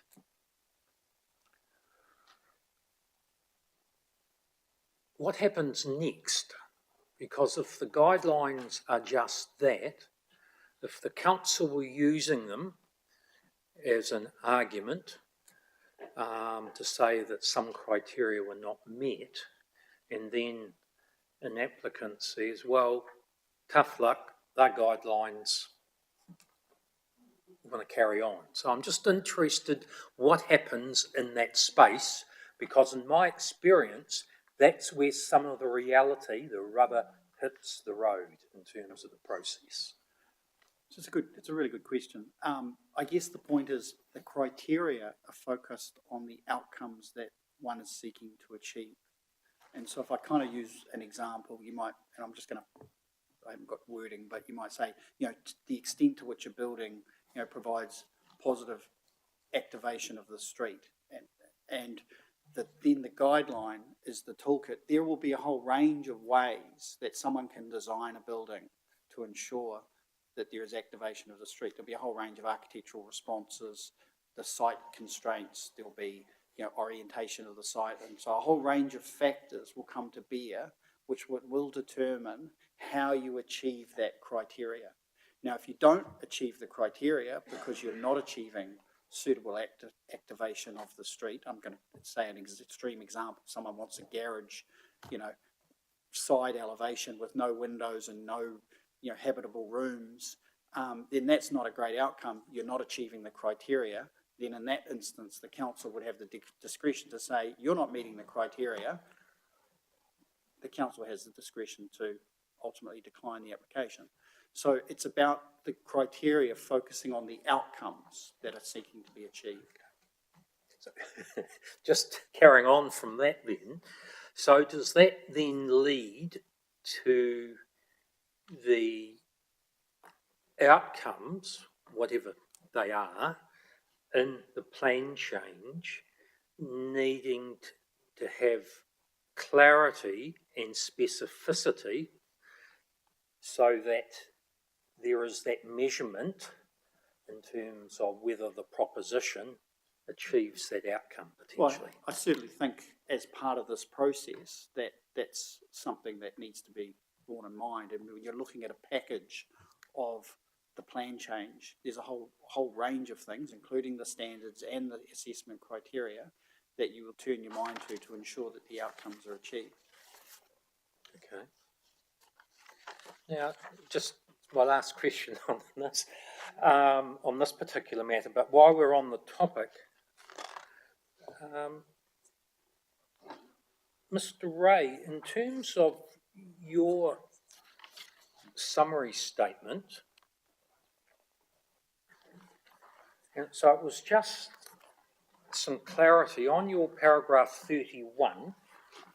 You support the criteria from the plan and the proposals required to be assessed, and that the design framework can be used to assist with these assessments.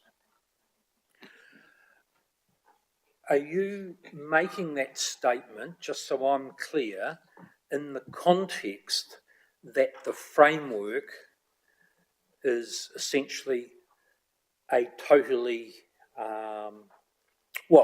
is a guidance framework only, and there is no reference back to or requirements in the plan in respect of design?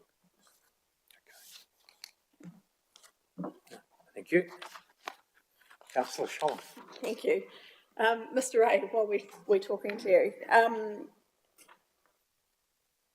considering the detailed justification provided by council officers supporting the 30 metre squared outdoor living space requirement, which I note seems to be about ensuring resident wellbeing and maintaining a high quality of urban living, could you please discuss the research or evidence supporting Kai Order's stance around the reduced outdoor living space?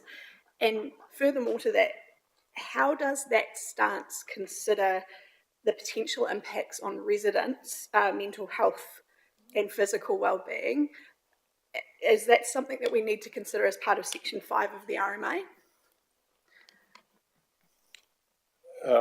Good question. I'm not sure if I can answer all of that, in terms, particularly the health and wellbeing side of it. That's a little bit beyond my area of expertise. Again, it's not, the size is not necessarily that well documented in evidence. And I bring you back to the difference between someone who's living at a ground floor environment versus someone who's living above a ground floor environment. A lot of district plans have adapted into a way where they believe that people at ground floor need bigger outdoor spaces, and this is the same case here. You can have a smaller outdoor living space in a balcony than you do at ground floor, and that's predominantly stemmed from the ability of, or issues around amenity. And so typically in an apartment building, for example, ground floor spaces are perhaps less private. They're more related to communal open spaces. They perhaps have less sunlight access because of the height of the building, and perhaps have a sense of security which is not as great as an upper level apartment. So the size is not absolutely critical, and I'm supporting it on the basis that that a number of other councils have adopted a 20 square metre outdoor living space, and now we're talking about a minimum. And I refer you back to the point I made before. It's one person living in a studio or one bedroom house, which might be 50 square metres. They need another 30 square metres outside to ensure that they can live sufficiently. So, in my view, that's a bit onerous, and arguably it's 8 square metres because that's what that's been determined appropriate for people living above ground level. So it's a bit like sunlight access. It's a little hard to create standards, and you've got to land at something to manage the issue, and typically that's how that distinction has come to ensure that there's and outdoor living space will provide a separation as well. So and a lot of plans now have outlook space in addition to that as well. So you're providing a level of privacy between dwellings or buildings and open space. So for clarity, the reduction in the minimum outdoor living space that's being sought is more around those smaller units as the driver? Is that the... Yes. Thank you.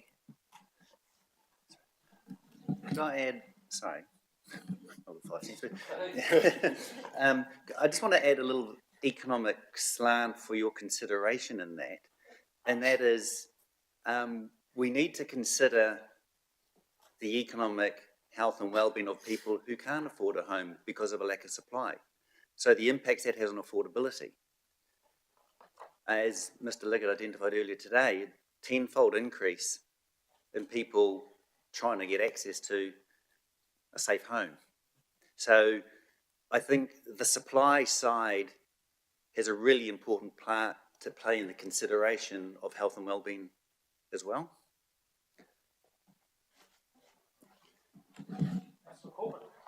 Thank you, Chair. My question follows on from that, Mr. Heath, and it was your arguments on affordability, and I wasn't sure whether you were arguing that medium density would be more affordable than greenfields, or whether more zoning for medium density would make medium density more affordable because it was a larger area. It provides a more extensive, up to 800 metres walkable catchment medium density zone provides greater potential and propensity for increased supply, which has a positive benefit on affordability for housing in that particular area. So it would by default make homes more affordable once that development occurs. Because when you look at the current PC5 proposition, using the 42A, there's only 790 feasible homes in the medium density residential zone. In the context of demand of, I think it was over 12,000, it's providing nothing. Even the Kaingaroa scenario, it doubles that to nearly 1,500. That's still not going to really scratch too much of the surface. We're not going to see swathes of, high density development all the way around. It's not happening. It's not feasible. But even the 790 in the 42A report model is based on increasing house prices. Now we know since that model was done, house prices have dropped and building costs have gone up. So if we did it today, it'd be even less than that. So what I'm saying is you need to have a broader area of medium density zone to provide supply, additional supply, feasible supply when it becomes feasible. And if we can do that in efficient locations, which is the 800 metres, I think that's a better economic outcome for affordability and for choice for the community in the future.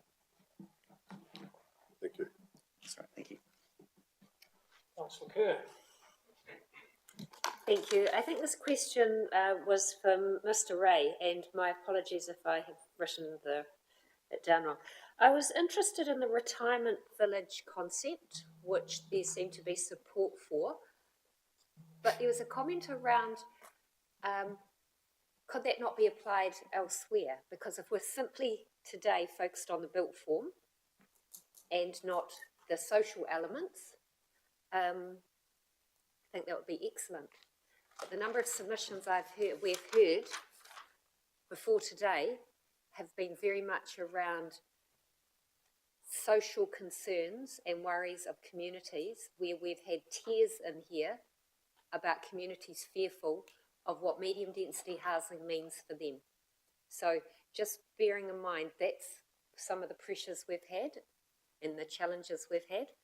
So then taking this concept of a retirement village, multi-storey apartment style living in the middle, round the outside, easing and matching more the topography round the outside. Can you talk to me about picking that up or having a different element in there rather than retirement village?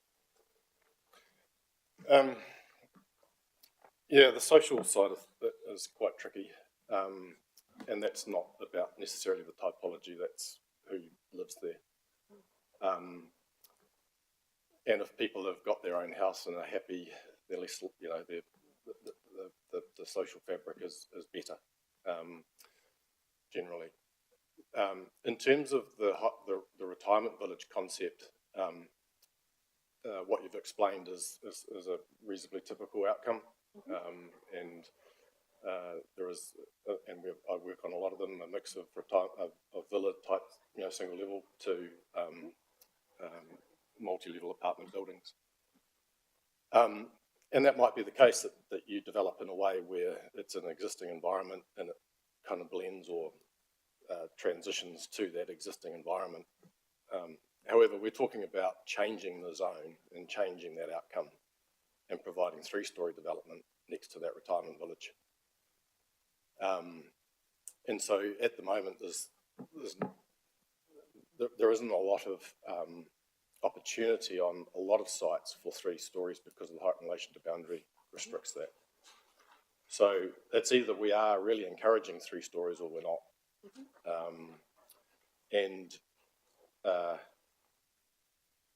The standards that have been proposed for the retirement villages use the 4, well, assuming they do, the 4 and 60 at the boundaries. So it's enabling more height and more bulk next to the boundaries of those properties you're talking about.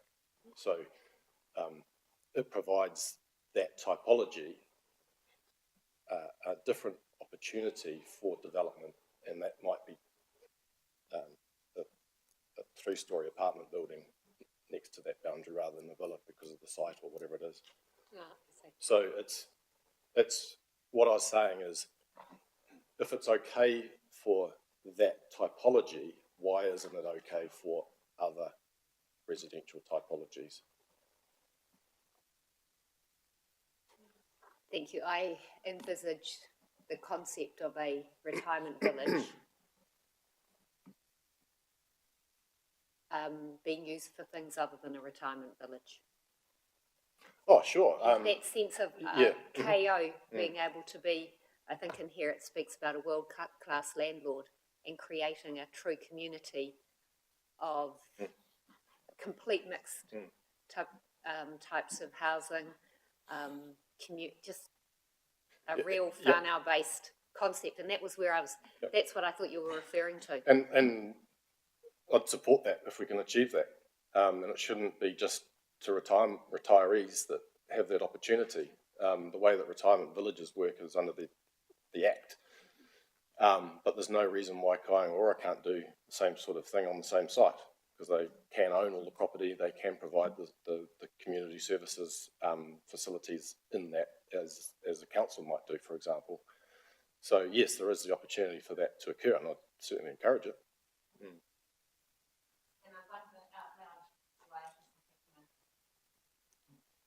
Maybe Mr. Liggett could answer that. if I may, in terms of the challenge you face today with and this is where I was touching on in the opening around the planning framework and the provisions of the district plan constraining us to a particular product of house production. The legacy operative plan has a density control of 1 to 500 or 1 to 350. You cannot build the types of developments that you're describing with that control in play where it has such status in the decision making. If you put it as a fully discretionary activity, the level of risk that you're taking on as an applicant to lodge a proposal that triggers a breach to that control is quite profound. And when you turn that against the alternative available options to you, you will preface the other options.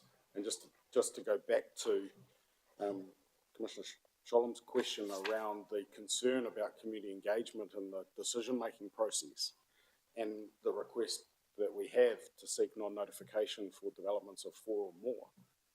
There's 2 parts to that in terms of the current state environment that we operate within. If we look at the MFE reporting on notified consents across the country, and the only data that is readily available on the website from them is 21-22, but that tracks back 8 years. Over that 8-year period between 2014 and 2022, less than 4% of all consents were notified to the community for input. Right? So there's already a predetermination in the system that notification and the risk of that is a problem for applicants, so applicants are responding in the way they construct their proposals. The other side to the coin is, all we're saying is if you build 4 or more houses in the medium density zone, or 3 or more in the Hastings General Residential Zone, you're subject to a consent requirement that will consider the matters of design through the assessment matters.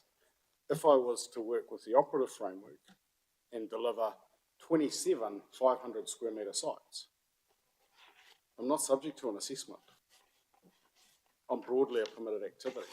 So I'm not triggering the consent requirement to look at the design. I'm not triggering a question about should my proposal be notified or not, unless I'm dealing with something else. I might have triggered it for earthworks or for some other technical reason. But in terms of the construct of the design proposal, it's not on the table to A, even assess it, or B, engage with the community on that, or even have that turn, from a decision maker's perspective, turn their mind to that. Hence the 2 requests, and the reason why you're not seeing the types of developments that you're describing today being built, simply because of the operative framework.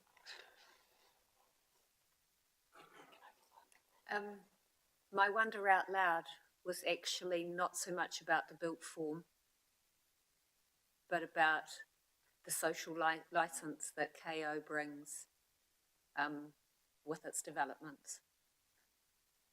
And I know we're not here to speak to it, but just to be aware that's been expressed time and time again through this hearing. And as Kaingaora, fully understand that sentiment from those community who have fronted you, and I'm assured there's probably many more out there that haven't fronted you that have those same fears. There is an engagement with government, and government has come out with particular messaging about what it is looking to do. We are a creature of government, and we do rely on the policy settings that they provide to us in terms of how we operate.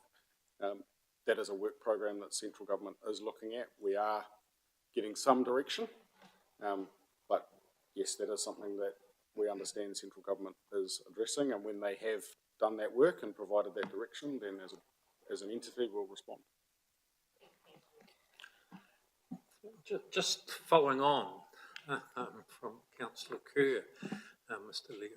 So, if, for example,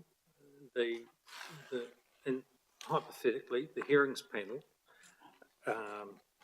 agreed with all of those matters that KO were proposing. At the end of the day, though, the potential for some of those concerns that Councillor Kerr has outlined, that we heard clearly in our first 2 days of hearings, they are left hanging out there, theoretically for someone else to address, but the council is faced with potentially the issues that may arise in that social space. So I suppose where I'm heading is that, where does the confidence then for the council, if they were looking at, for example, opening up, making the opportunities much more streamlined and easier, for some of those social issues still to arise because they aren't being dealt with. So I realise you're here not to talk about being that world-class public housing landlord, but when I saw those words compared to what we've heard in the previous 2 days, my initial reaction, there's a bit of a disconnect. So, Yeah, and in response, that is the aspirational objective we have. Are there specific instances in any given community where that experience isn't lived out? Most definitely. You know, we're housing some of the, well, not some of, we are housing the most vulnerable members of our society. Don't underestimate how challenging that is, both for us, for the individuals concerned, their wider whānau, and the communities in which they are living. I guess the alternative is those people are part of this community. If we don't house them appropriately, what is the alternative state, right? It is potentially far worse. Now, we can't debate that in this forum, and I'm not going to go there. The challenge before you, I appreciate, is that you've heard a lot of this content. Some of it, I'm not going to say is untrue. Some of it will be very true and will be the lived experience of those individuals. But is the Resource Management Act and its processes the most appropriate place to deal with that? We say no. And if you do start weighing into that area, it's a very dangerous place to go in terms of, you know, are we going to start ascribing, you know, which class of people can live in a particular space, spatially? We're getting very much into a very different form of planning, which we're not, you know, we just don't think we can go there. Are the issues heard? Most definitely. Are they being heard by central government? Is central government looking explicitly at that issue? And you know, there's multiple ministers that we have to intersect with, and that is high on their priority. The latest letter of expectation that we have from them only last month makes it very, very clear that we are to engage more productively with community when we're doing development.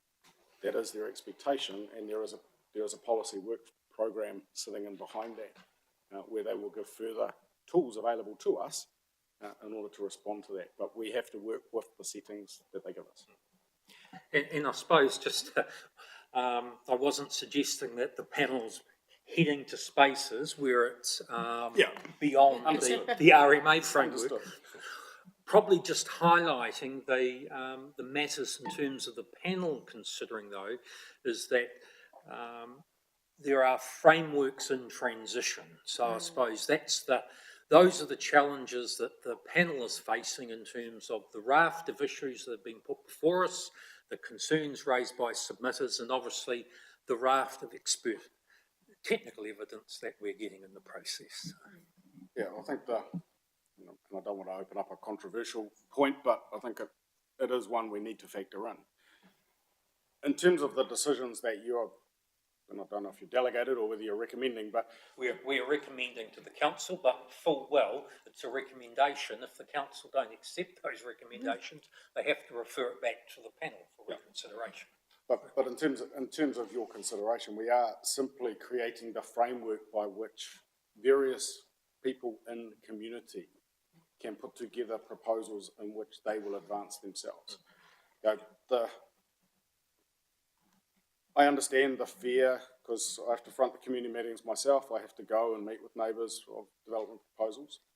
And yes, the fear of change is real. But does it mean simply because you make a decision today to say MDRZ at 800 metres, 11 metres high, you know, up to 4 units, 3 units permitted, 4 you get a consent. Does that mean you're going to get material change today? No. The baseline across the city is 2 stories. But we can go and walk or drive or visit the city, and the majority of the housing stock is single story. It's had the option for decades to build 2 stories, and it doesn't. Now we're coming in and we are proposing, and we do build 2 stories in the city today. And we face that exact issue of people concerned about just the change. But the framework has been there for a very long time. And that's the discussion today, is around what is the framework by which we go forward, noting that yes, change will happen over time, it will be incremental. Some individuals will feel change earlier than others, but that's part of transitioning a city from today to what it needs to be in 30 years' time to accommodate the growth. No, thank you. Councillor Sholem. Thank you. Picking up on your comments around framework there, because I take on board the comments you made earlier around planning frameworks influencing proposals and therefore outcomes. Can you provide me with some examples or evidence that supports the effectiveness of removing specific development controls for relocated buildings specifically, because you're the main person who's mentioned that, in other jurisdictions or projects? I'm trying to get an understanding of better outcomes you've seen elsewhere. Yeah, and I guess it comes to the issue of what are you trying to manage? And there are provisions in a range of processes that relate to relocated buildings across the country. Some old district plans, like going back stuff that's 10, 12, 14 years old, and acknowledge more provincial geographies of New Zealand, talks about the amenity of an unfinished building, right? And it's just been dumped on its blocks and left for years undone because somebody hasn't had the capital to finish it off.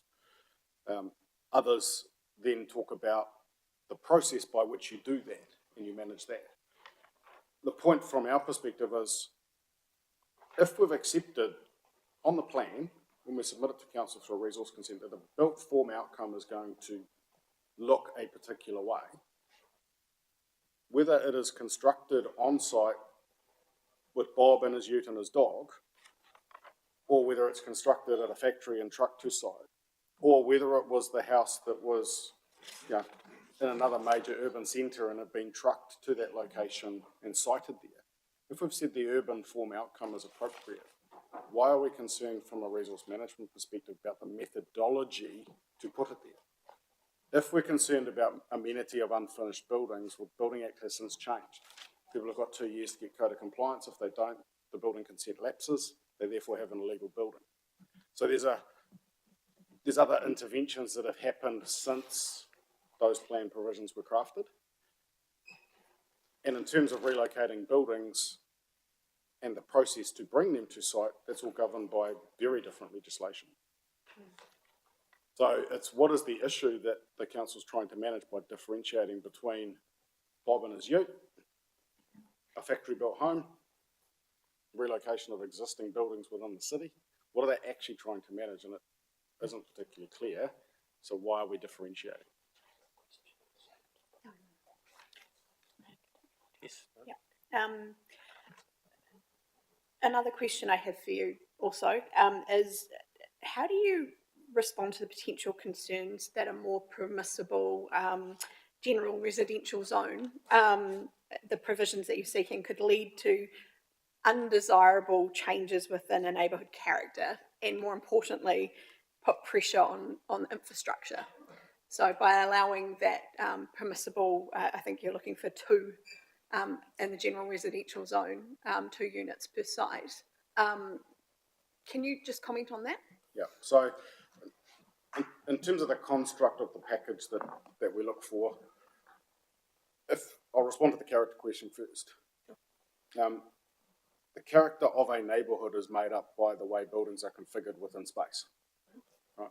So if we accept that proposition, what are the material controls in the plan that determine how we provide for building bulk, scale, mass, and siting within a particular site?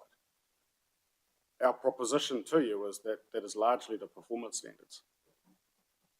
If you say in the general residential zone 8 metres and 2 stories, that's a character that you've created across that zone. If you're saying 45% building coverage is what you're expecting on any given site, you're expecting almost half the site to be covered by building, 30% of it to be covered by landscaping. You're expecting buildings to have some openness between them. You've got an outdoor living space of 50 square metres.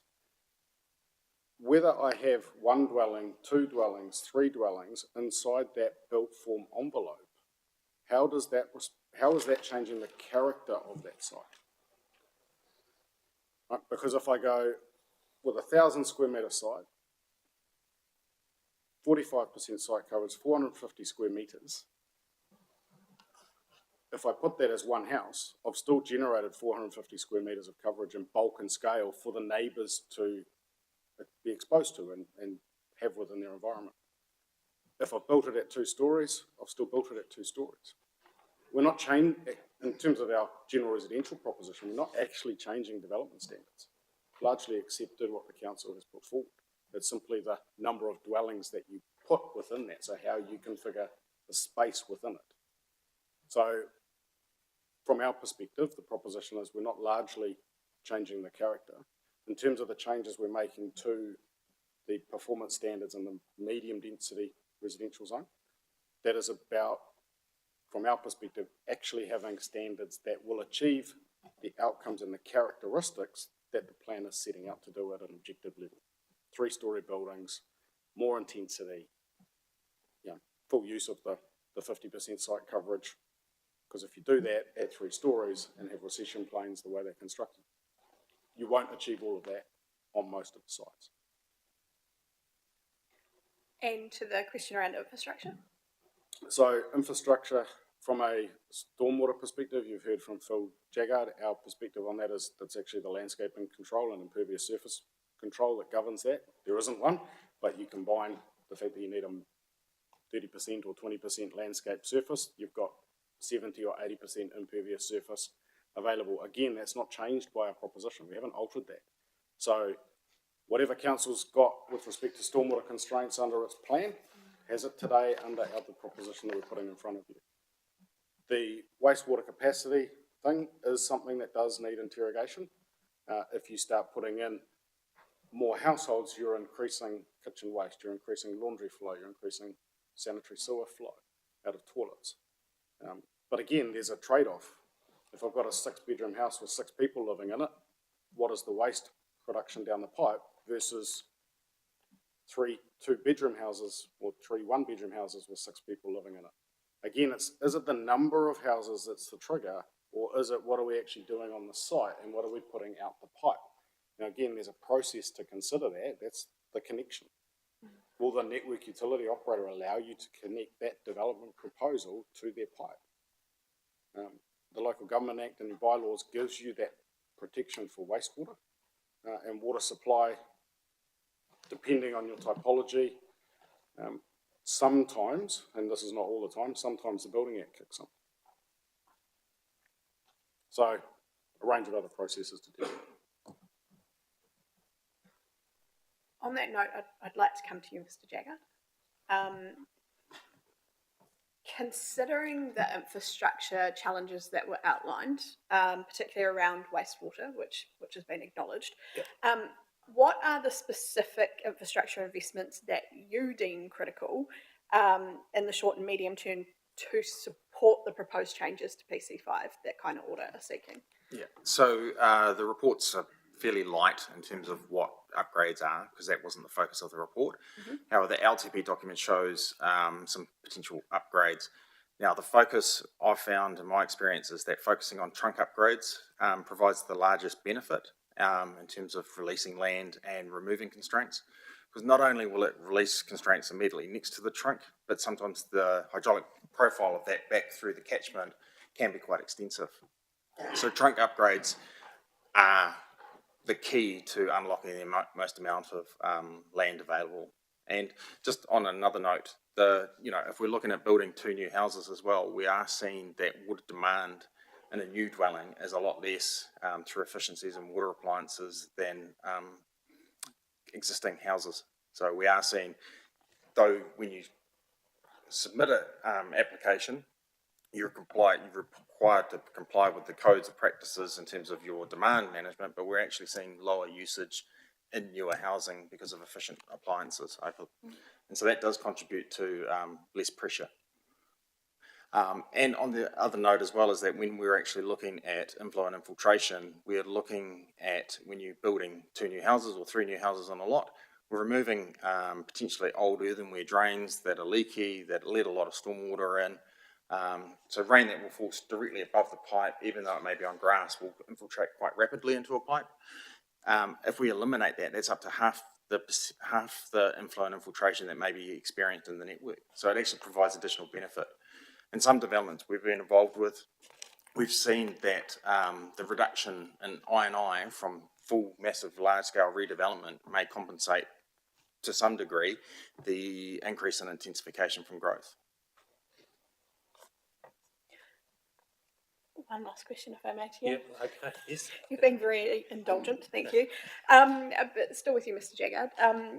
Can you expand on, having read your statement of evidence, can you expand on how the compact urban development model that you've advocated for can be balanced with the preservation of what we're hearing from the community, and indeed what's intended, with the preservation of green spaces and ensuring adequate recreational areas within those higher density neighbourhoods? Okay, so intensification, obviously, you know, we're not talking about rezoning parks and so forth, so that's what you've got now. And yes, you will get some further intensification, but sometimes you get more utilisation from and better usage from that. Obviously, you will also potentially collect development contributions for, you know, improvements to those parks through intensification. But in terms of the benefits from an infrastructure perspective, a lot of it is about water conservation, that I&I controls, the cost in terms of running services. So if we have to expand to a greenfield development on the outskirts of the city, that has to connect to the network at some point. On the extremities of your network will be the more 150 pipes, so your extent of upgrade to get it to the trunk system is longer. That trunk system has to be extended and upgraded anyway. So it's beneficial to have that growth closer to those trunk upgrades and your existing network than on the outskirts. Thank you. I have two hopefully simple questions. These are directed to Mr. Campbell and Ms. Daniels. The concept of taking the design guidelines out. I'm interested in the certainty that gives developers, because one of the outcomes would be quite clear certainty for whoever's going to develop a site. Can you talk to me about that, please? Sure. I mean, I would anticipate that the guidelines are made available to developers in terms of, you know, pre-application processes and the like. I still go back to what is absolutely required is the certainty in the assessment criteria that actually sets the expectations. Yep. I've got some of them that I thought I'd just touch on. These are the ones that are being recommended by the council officers, just to give you a sense of the expectations. So in terms of the criteria, when it talks about building form, visual quality and streetscape amenity, the requirements to consider how the development relates to the context of the area and contributes positively to the planned built form environment. So those are the metrics in which developments are assessed. And the guideline is that toolbox that will have a whole range of ways in which to achieve that. But the important thing is the expectations are set within the statutory document. So you don't see it's going to create uncertainty? No, I don't. Okay. And I think the other thing is, what is one of the advantages of having it as a non-statutory document outside the plan is we're always learning about, you know, urban development and approaches to design. And if you kind of go back to design guidelines, even 10 years ago, they're quite different to what they are now. Mm-hmm. So one of the advantages of having the guidelines sitting outside the plan is you can actually update them real time to actually represent best practice. You know, if there's a particularly good development, hopefully, that is achieved in Hastings, that can be seen and cited as an example. Hey, this is something that we really like. This is something where they've hit the mark, and it actually can, you know, form part of the guideline as In the case of the Auckland example, they actually have started to bank up examples of good examples where they have a little tick, yep, this hits the mark, and examples where this hasn't quite hit the mark. And so I think having it outside the plan allows it to be a sort of a dynamic document. All right. And one further question. The density provisions, the concept of removing density provisions and just looking at the outcomes we're after. Yes. I'm really interested, can you give us examples of councils that are doing this? Because I would like to dig into that a little bit more. So a very recent example that I can give is New Plymouth District Plan, which is a very similar, it's a Tier 2 council. They've gone through a complete plan change review, and they have developed a medium density zone, and they have the same 3 developments permitted for 4 or more, subject to a restricted discretionary consent. So it's pretty much aligned with the approach that we are suggesting for Hastings. And that's one, a very recent example that was literally approved last year. And it's going through appeal processes, but there are no appeals that are challenging the substantive approach to the medium density strategy for New Plymouth. I can just see it working where we're trying to create community. There is a very small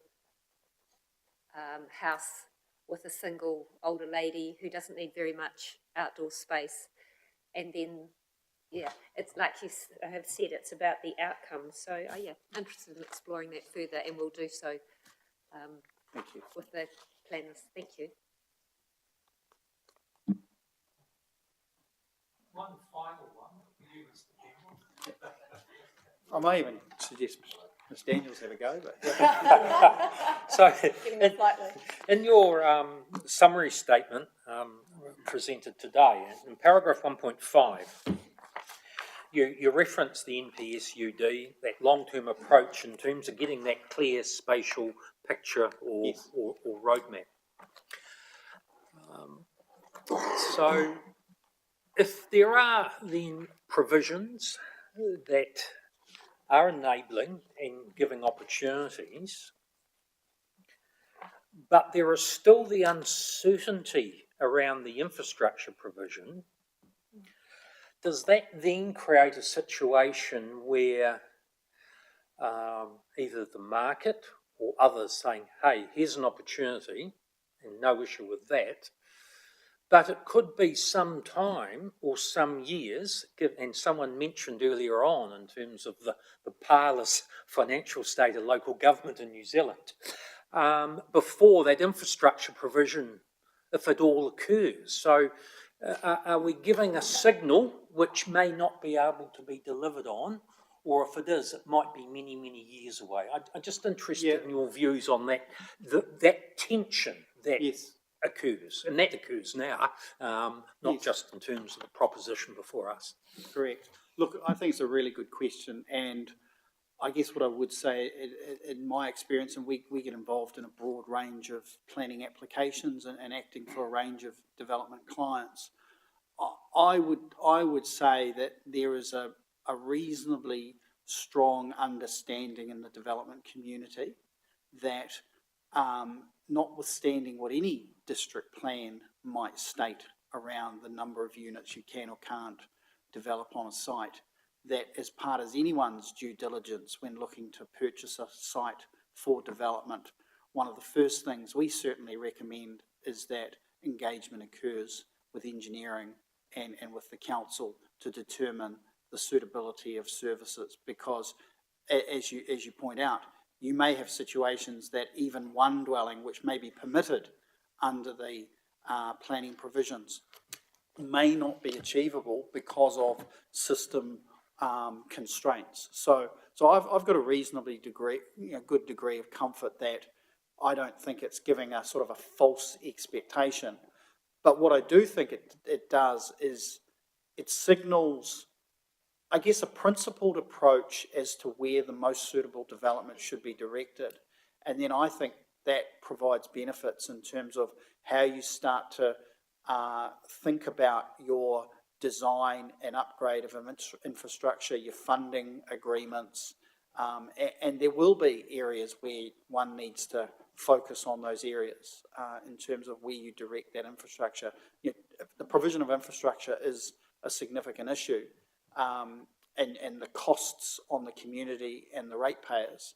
And what I infer from talking from Mr. Jagger, in his evidence is the more you can efficiently use that infrastructure, the better, rather than adding further infrastructure on and adding to those additional costs in terms of depreciation and ongoing maintenance. Thank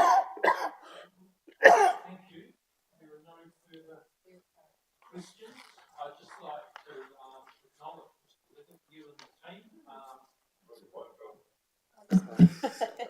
I just wish they would start automatically, but they don't. I'd just like to acknowledge Mr. Liggett, you and the team, in terms of the presentations today, and certainly the summary statements, really helpful in terms of focusing on some of those key matters from your perspective, and also just the responsiveness to the range of questions in the last hour or so. Yeah. So thanks very much for that. Yeah. Thank you. And thank you for the questions.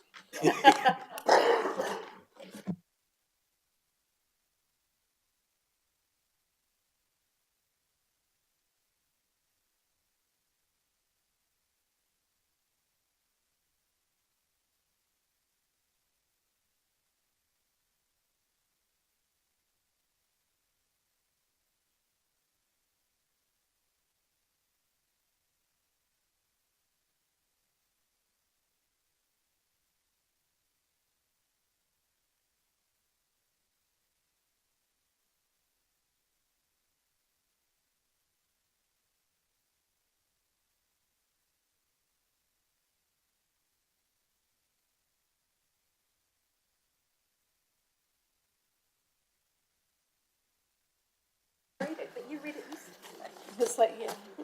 So welcome to you both. Apologise, we are an hour and a half behind the time that we had originally signalled, but that sometimes is the nature of the hearings process. So I'll hand over to you, Mr. Arbuthnot, and take us through those matters you want to highlight in respect of your statement. Yes, thank you very much, Chair.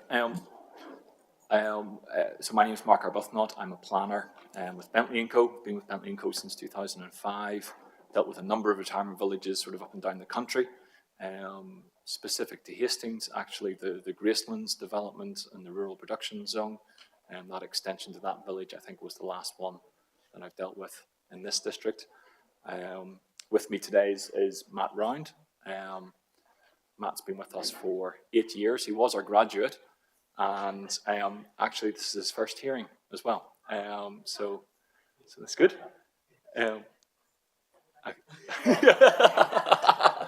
I'm sure you'd be very kind to him. So we've prepared a joint statement of evidence, and probably what we'll do, rather than necessarily read out everything verbatim, there'll be elements that we will do, but we'll try and move through it as efficiently and as succinctly as we can for you, just to get through the key issues. It is focusing on retirement villages. It is focusing on the Havelock North general residential zone, because that's Oceania's other retirement village at Duart, on Duart Road. So that's the focus of it. It will be helpful as you work through your statement if you can just reference where you are. I will do, absolutely. Absolutely. So what I suggest, sir, is that if I take section 1 on page 1, the executive summary, take that as being read, because we'll go through the detail of it, I think, rather than read it out. And section 2 on page 4 is the introductions, which we've covered it off. And obviously, paragraph on page 5, paragraph 2.10 is the code of conduct as well, and just confirming that we have read it, and we've read the up-to-date one as well. And then maybe, Matt, do you want to deal with the scope of evidence? Yeah. Hello. Our evidence is in respect of the primary submissions and further submissions of Oceania on Plan Change 5.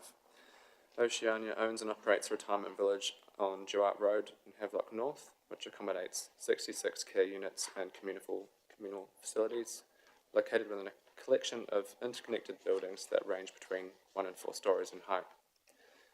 The village site comprises 2 parcels of land that have a combined area of approximately 7,600 metres squared and is zoned Havelock North General Residential.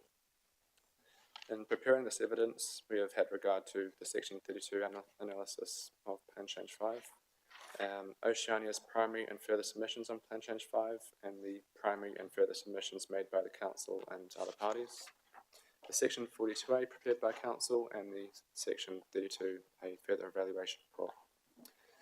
Our evidence will address the following: the background in relation to retirement villages, the demographics relating to housing and care options for older people, an overview of the notified Plan Change 5 provisions as it relates to retirement villages, the submissions and further submissions of Oceania, and the response to the recommendations of Council in respect of the objectives, policies and rules for retirement villages as they apply to the Havelock North General Residential Zone. So maybe just briefly, Section 4 sets out some of the background in terms of retirement villages, and specifically to Oceania in terms of their retirement village model. Obviously, Oceania is one of the largest owners-operators of retirement villages. They've got them up and down the country. And at 4.2, they're obviously, as a result, well-versed in the accommodation and care requirements of the elderly and developing retirement village facilities. At 4.3, I sort of touch on in terms of what the retirement village model is for Oceania, and they are obviously looking to provide a continuum of care. The idea being that over the page on page 7, to that opportunity to age in place and allowing residents to remain within their community, and that's at the end of paragraph 4.3. Typically, people who reside in these villages transfer within a catchment of a few kilometres. So, you know, they end up sort of, you know, you go to the retirement village that's close to where you live, typically is what tends to happen. So they're still within their community. Their facilities at 4.4 is the full spectrum. So they do independent living through to palliative care and everything in between as well. And they do have a range of supporting ancillary features as well, which is quite important, I think, in terms of the discussion that we'll have, particularly around communal landscape gardens, chapels, cafes, theatres, libraries, recreational facilities. These are all things that are now provided within modern retirement villages, and particularly the larger ones that you see being developed more recently. And at 4.5, really what I'm picking up on here is that the retirement villages enable that older population to remain part of the community in which they currently live. And so their ongoing use and development is integral to ensuring that the provision of quality housing, care and choices for older people and within environments that provide quality amenity and good access to community services and facilities. So it's about trying to keep people within their communities, but it's also about trying to deliver good quality product, whether that be housing through to the care and those options in there. It's a discussion that actually came up at 4.6 earlier on in terms of how they operate. It is under the Retirement Village Act. And so I suppose to the extent to which the question might be, well, what if it was just a multi-unit residential, a Trojan horse for a residential development? Well, actually, for a retirement village to be a retirement village, it's operating under the Retirement Village Act. And what I identify at 4.6 is that it's a major process for them to unwind that in terms of what it means for the residents and stuff. So, you know, when a retirement village operator is building a retirement village, it's a retirement village. And then at 4.7, obviously they're typically occupied through occupational rights agreements. And that's quite important in terms of how retirement villages are funded and operated, that resale or that reinvestment in terms of their units allow the operators to work on a larger or longer time frame in terms of their investments than what you might get with a typical apartment development. Instead of just one sale, actually they can factor in multiple sales over the life of the development, and that allows them to not only build larger developments early, but also then continually upgrade and refresh and make sure that the offering is appropriate. And so at 4.8, and this is probably quite an important point in terms of particularly where Council's recommendations have landed, is that the villages are long-term investments and they do have a life beyond that district plan as a result. So it is something that has a long-term lens on it. And that provides, and in doing so, it does provide greater certainty to the community in respect of long-term function and operation. So if there is concern that retirement villages might morph into something else later down the line, I think there are a number of checks and balances in there that sort of mitigate against that. But maybe if I pass over to Mr. Round on the demographics. So in section 5, just giving you some key demographic background. It's a well-established fact that New Zealand's population is ageing. In determining an appropriate zoning for retirement village activities, it's important to first consider the issue that is being faced by Hastings in terms of this ageing demographic. Stats NZ has estimated that within the Hawke's Bay region, the number of people aged 65 or over will increase by 22,600 people, from 31,000 in 2018 to 53,600 by 2024, which is a 73% increase over a 25-year period. And this is the 9th largest numerical increase in New Zealand. Specific to Hastings District, the number of people aged 65 or over is predicted to increase by 11,500 people, from 14,000 in 2018 to about 2,600 by 2043. And that represents an 83% increase over the 25-year period. This represents 47.8% of the Hawke's Bay region's population being over 65 years old. It is therefore necessary to ensure that retirement facilities that are suitably enabled by the provisions of the district plan to be developed to provide not only the current demands in aged care accommodation market, but also for the likely increase in demand for the future. In addition, the population of all territorial authorities is expected to be older on average in the future. The median age for Hawke's Bay region is projected to increase from 40.2 years of age in 2018 to 46.6 years of age by 2048. Given the projected increase in population size for the Hawke's Bay region and the associated ageing of this population, there is a growing need to provide for retirement village accommodation at suitable density to meet the projected housing needs of the future, which in turn will free up land elsewhere for the growing population. Retirement villages primarily consist of large land holdings under single ownership and have the potential to be comprehensively redeveloped. Should the intensity of the development potential of land occupied by retirement villages be reduced through the application of less intensive standards than recommended, we consider that the ability for retirement village operators to provide for the foreseeable housing needs of the future generations to be reduced and less certain. Yeah, thanks, Matt. I think actually that last point sort of picks up on some of the discussion that was being had earlier on with Kāinga Ora as well, in terms of retirement villages operating from larger sites, for instance, the Duart ones like 7,500 square metres of land. And I think that rather than what you would see as certain terms of concerns around what does that mean in terms of built form outcomes, the larger land holdings at least then does provide better opportunity to set back off boundaries, arrange the buildings, within, the site relative to neighbouring properties in a different way that you would normally get with infill development, for example. So for instance, this morning when we went back out to the Duart site, a couple of doors down from there, there's, the 3 houses that have been built sort of 2 stories in a very Auckland style, in close proximity. That's a very different outcome in terms of infill development than what you would get on a larger site and what those allow you to happen. Maybe just picking up on section 6 then. Look, I don't, I'll step through this very quickly because, you'll be right across about what Plan Change 5 is across, right? So you don't need me to tell you about it. But I think specific to retirement villages, I guess the key point was that 6.3, comprehensive residential development, I think the definition of that retained retirement villages within that. So it was always going to be a case of retirement villages being subject to those comprehensive development controls. And I think it was enabled as an RDA in locations.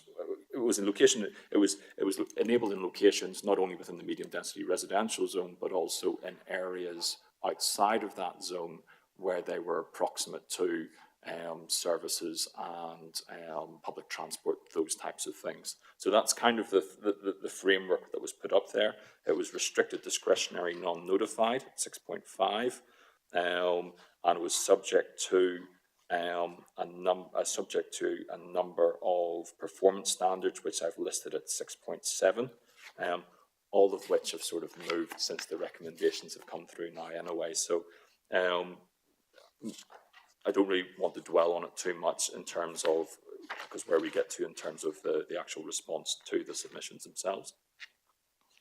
But maybe if I go to the submissions of Oceania on that, they were, again, obviously focused on retirement village activities. They were very supportive of Plan Change 5 as notified. The key issues, and there are 3 key issues, and I've outlined them at 7.3 of my evidence on page 13. And that was in relation to 3 standards. The first one being outdoor living space and seeking an exclusion to retirement villages to the requirement for 30 square metres per unit, as well as other things around it being north facing, and also trying to ensure that there was a provision in terms of having upper level balcony areas, that sort of thing. And then the second one was the landscaped area. And again, it was an exclusion to applying to retirement villages. And then the third one was outlook space, in terms of clarifying that it was intended to apply to the independent living units rather than the care suites themselves. And the reasons, the sort of the rationale sitting in behind that was that that Oceania felt that their ability to comprehensively plan for these things and their underlying requirement to deliver development that's of good quality meant that some of these rules may not be necessarily required for a retirement village in every instance, and so it's just trying to seek flexibility in terms of how it can lay out its site to suit its perception of the market. Then it made some further submissions. The first one was in response to the Retirement Village Association.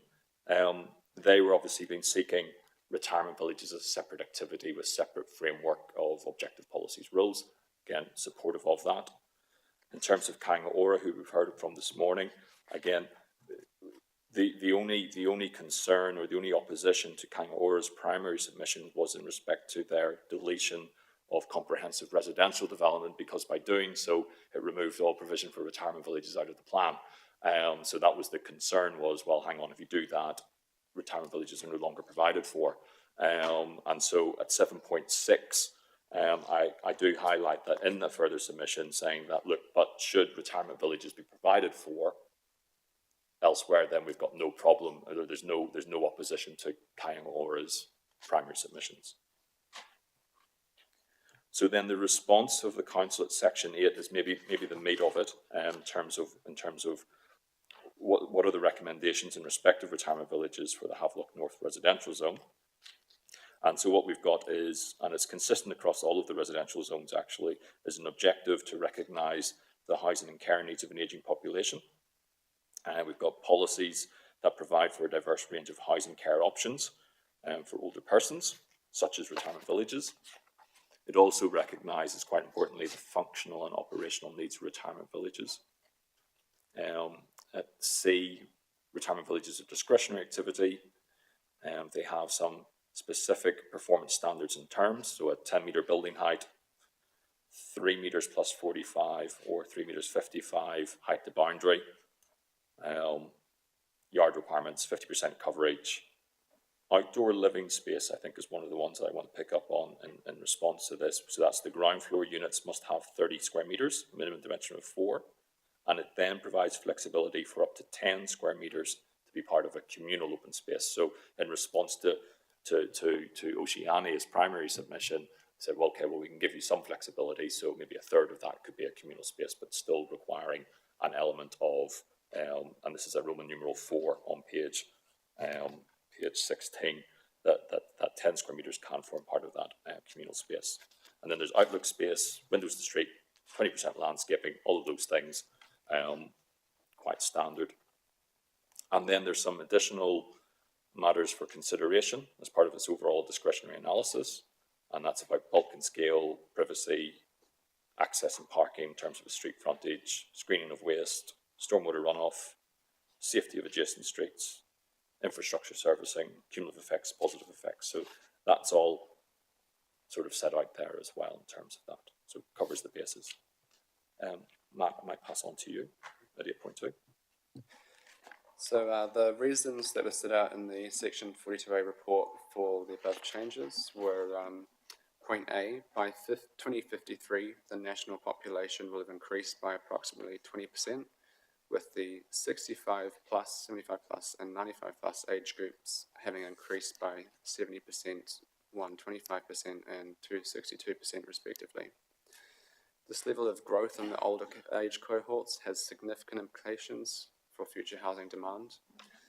The number of single occupant households is projected to rise by nearly 45%, with the addition of another 7,000 single person households.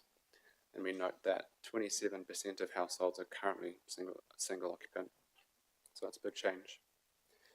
Over the next 30 years, one person and couple only households will between them represent the equivalent of approximately 80% of all future demand, and recognising the place that retirement villages have in providing for the future housing needs of older age groups is one means to provide for this demand. In a residential environment, the medium density residential standards as set out under the Enabling Act are not considered entirely appropriate, and the standards proposed by the medium density residential zone should apply where the property fronts public roads and adjoining sites, as this manages effects on residential character and visual amenity. Point E, the height of buildings can have a significant effect on the character of the residential environment, and the maximum height is recommended to be reduced from 11 plus 1 as notified to 10 metres plus 1 metre as a result of submissions. At point F, accessibility to open space is considered to be one of the most fundamental well-beings, and this should be also applied to retirement units. It is accepted that there should be some flexibility to allow for the grouping of open space, but this should not extend to indoor communal space, and the outdoor living space for retirement units is provided for with an ability for a proportion of it, 30%, to be part of a communal open space. Thanks, Matt. And then paragraph 8.3 is the Section 32A analysis, and I won't go through it just for brevity, but at 8.4 on page 20, I think is the key thing, where Oceania does accept these recommendations, and that we do agree with the analysis provided by Council. In our opinion, the discretionary activity framework that is recommended for the Havelock North residential environment is an appropriate response to the ageing population of Hastings, and will enable intensification to occur in an appropriate manner that will in turn free up land elsewhere for a growing population. The idea being there that as people move from within their circle, their catchment, into the retirement villages, then the old family homes are either available for new families moving in or available for redevelopment in a more intensive style. Not that in the general residential rules, depending on where you land, that may or may not be available as a rule framework. So we agree with the rules that are contained within the Section 42A report, subject to two things. And the first one is confirming that infringements to the retirement village specific performance standards and terms are discretionary activity as opposed to a non-compliant activity. And the second one is an amendment to the outdoor living space to recognise the functional and operation requirements of retirement villages. So maybe if I just step through these next couple of pages quite carefully, because I think this is just sort of the crux of it. So the general performance standards at 8.6 only apply to permitted and controlled activities. And so as we're a discretionary activity, we're not subject to those general standards in 8.2.5. Specific performance standards and terms apply to all activities specified within section 8.2.6 of the district plan. This means that our discretionary activity retirement village is subject to those standards, from what I can tell. And while we agree with the application of the specific performance standards and terms to retirement villages, the discretionary activity status means that rule HNG R29 which provides for any permitted, controlled or restricted discretionary activity not meeting the specific terms and standards as discretionary activity doesn't apply.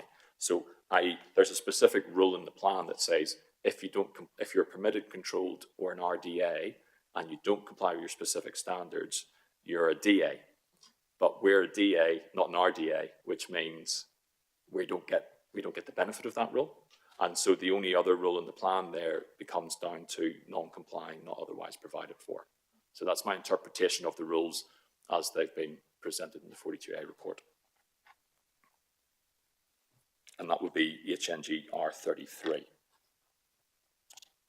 And we consider that outcome to be unnecessarily onerous and inconsistent with the objective and policy of the district plan for retirement villages, which seeks to recognise and enable the housing and care needs of the ageing population and provide for a diverse range of housing and care options that are suitable for the particular needs and characteristics of old persons in Havelock North, while at the same time recognise the functional and operational requirements of retirement villages. And at 8.12, we also note that a non-compliant activity status is inconsistent with the manner in which other activities within the same zone are provided for. And at 8.13, our opinion is that it's appropriate for retirement villages not meeting the specific standards and terms to be subject to discretionary activity status and will provide developers with greater certainty entering a resource consent process than a non-compliant activity. And then just at 8.14, I've turned my mind to section 32AA, but I won't read it out. So what I've done at 8.15, this is the relief that I think, the amendment that I think is necessary. And what I've done, and is to avoid any other unintended consequences for other discretionary activities in the general residential zone that may be outside the scope, and this is particularly, I'm thinking healthcare services, which are a discretionary activity in the zone. So what I've done, I've amended the retirement village activity status, HNG R31, to have retirement villages, including retirement villages not meeting one or more of the specific terms and standards as a D. And I think I've got my sections muddled up in each one of those ones. I think I've got section F in one bit, section N in one bit, and section M in another bit, and I apologise for that, but I think we know what we mean. So hopefully that's clear in terms of where I'm coming from on it. I haven't gone back into the general rule that says permitted, controlled, RDA, and then just tagged on DA at the end of it, because if I do that then implicates healthcare services and changes how they're provided for, I think. That's the only reason I've done it like that.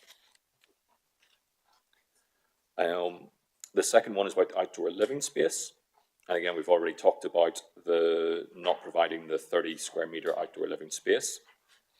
And the nub of it really is a paragraph at the quote, at the end of the quote, paragraph 817 on page 23. And basically, from Oceania's perspective, the outdoor living space wasn't appropriate for retirement village units, which include a combination of private and communal outdoor living spaces for residents. So effectively, where they're coming from, look, we provide for these things comprehensively. This is we don't need to make sure that everyone has their own individual space. And as outlined at section 4, retirement villages are provided with a wide variety of supported communal ancillary facilities, including landscape gardens. And they are for the residents and their families to enjoy as well when they come to visit. The facilities are intended to foster a community where residents and families mix and socially interact with each other, and the requirement for each ground floor unit to be provided with 30 square metres of private outdoor space is not only superfluous from an operational perspective, but it also represents an inefficient use of the land resource. And then at 8.19, I've also just noted that the average occupancy of retirement village, which is limited to 1 or 2 people, maximum of 2, so it's either a couple or single, tends to be on the single side, is far less than a standard residential unit of 2.88. And so the outdoor living requirements of retirement village residents are different to those of other standard residential activities and can be treated differently, in my opinion. And so 8.20, I've just set out the rule that is recommended, which we know about, and council at 8.21, their reasons, and accessibility to open space being considered to be one of the fundamental well-beings, and this should apply to retirement villages. And agree with that sentiment, absolutely. And what I would say at 823 is that we agree that it's important to ensure that adequate outdoors living space is provided within retirement villages. But the rule, as recommended by Council, lacks sufficient flexibility to provide for specific functional and operational requirements of the activity. In our opinion, the manner in which communal facilities, including landscape gardens, are provided within retirement village is such that it is appropriate to allow. Now, I said part. What I meant to say was allow all or part of the outdoor living space of ground floor linens to be provided in a communal setting to provide greater flexibility to retirement village operators. And then at 8.24, I outline the change that I'm recommending or suggesting, and what you'll see is that rather than saying up to 10 square metres of the component, I've said all or part of the outdoor living space can be part of a communal open space. So it still has to be 30 per unit on the ground floor. How you then provide that, whether it's individually along each one, or whether it's part of a big garden, or whether it's half and half, or a bit here and a bit there, then that's up to that gives flexibility to the operator to then lay out his site as suits his specific model of operating and his, and his design as well. So it's just operating flexibility rather than saying there's nothing. It still is 30 square metres. It's just how you go about laying that out. There's flexibility to either have it privatised or to have it communal. And actually just reading what I've written again, and apologies, on my change at A, where I say that all or part of an outdoor living space can be part of a communal open space. I think that could be interpreted as only being in one space, and I think there might be situations where there might be multiple pockets. So what I would like to do, if I may, is delete the word of a before communal, so be part of communal open space, brackets S, spaces, space or spaces. So you can have it in multiple areas as well. So you might have one garden here, another garden, a veggie patch over here, or something or something or something. And then at section 825, again, I've turned my mind to section 32AA. And maybe I just pass over to Mr. Round to finish up. So on topic 6, definitions. With the definition of retirement village, the section 42A report has accepted the primary submissions of the RVA and Kāinga Ora and recommends that the definition of retirement village is amended to remove the limit on its application to the medium density residential zone.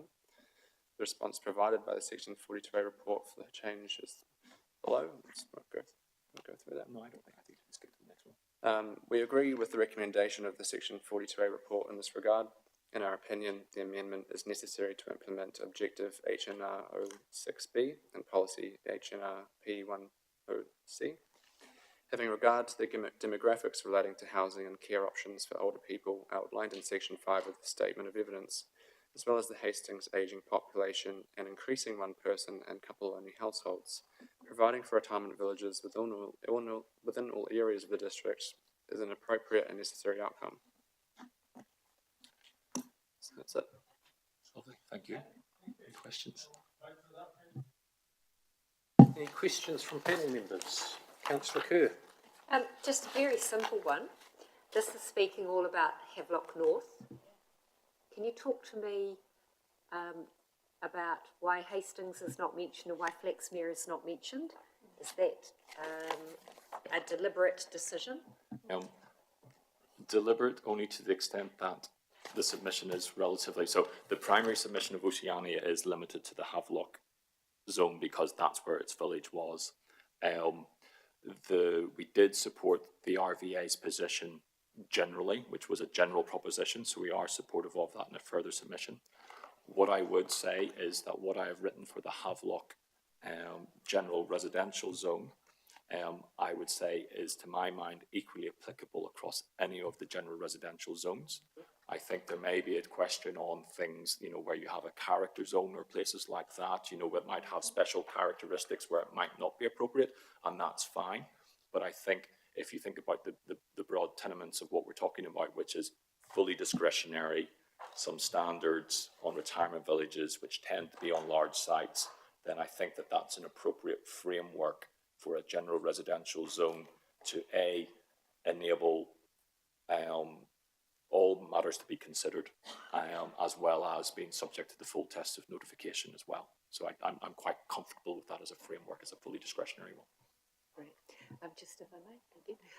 So this has been written through the eyes of what could happen at Duart, in particular, given that I think you own Eversley and Gracelands as well. Thank you. I mean, yes, it is. It's written with the lens of Duart, I suppose. But in terms of what I'm actually talking about is drawing off my experience nationwide. I mean, I've dealt with Oceania, MetLife Care, a range of, we do Ryman's, a range of retirement village operators. So it's not necessarily in terms of the rule set that's there. I don't think anything that I've said there could have equally applied to anybody else as well.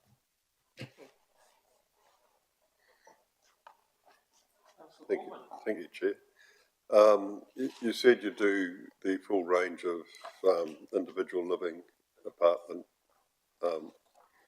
care, hospital, dementia as well. Yeah. So I'm just wondering how the calculation of outdoor living space on a retirement village, how that works out when you say not each part has to have 30 square metres. There could be some parts that have none and other parts that have a larger amount. How does that all work out? Yes, so the rule as it currently reads is ground floor residential units have to have the 30 square metres provided.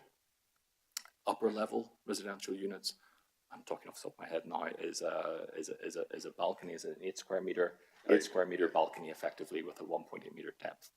And those are applying to residential units, which I assume to mean the independent living ones. When you get into care facilities and then into stepping from the care facilities into the dementia, into the hospital end of things as well, then obviously those outdoor requirements become very different. It's more of an outlook than an outdoor requirement. There are, for dementia, there are outdoor areas and they're quite important, but they tend to be fenced off and, secure in terms of, for the residents' sake as well. So there's different things that apply. But as the rule itself is currently drafted, my understanding is that it's applicable to the independent end of the spectrum rather than the care end of the spectrum itself. Councillor Sholem.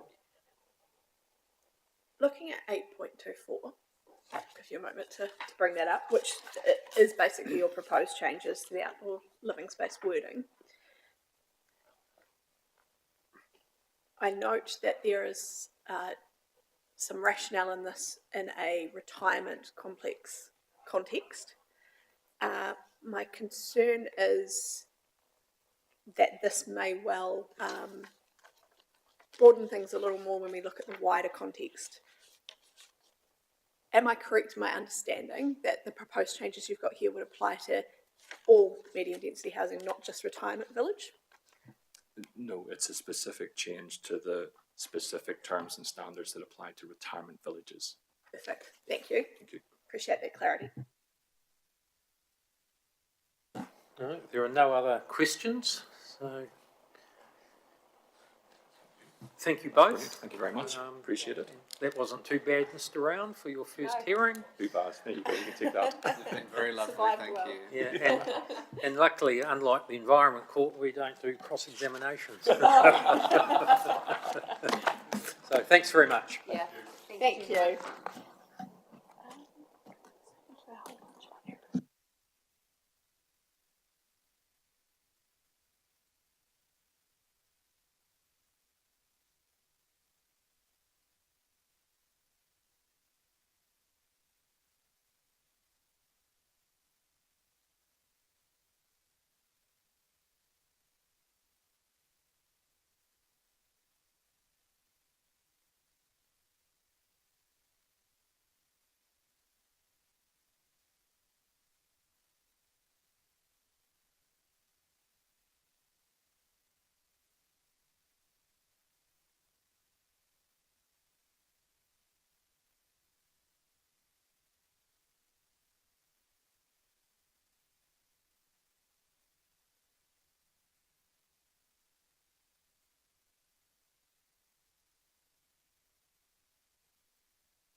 Just in terms of the further submissions that were noted, and these related to submission 25, further submission 11, submission 103, submission 53, and submission 146.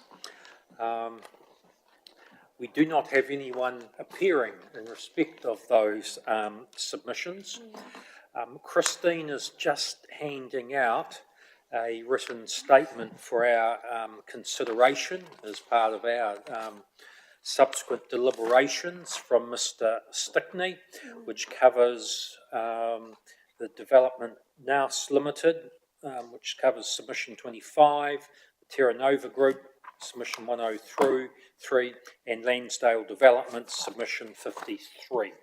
So I just wanted that noted for the record, and we will be considering that statement along with the substantive submissions when we deliberate on the range of matters that we're required to do.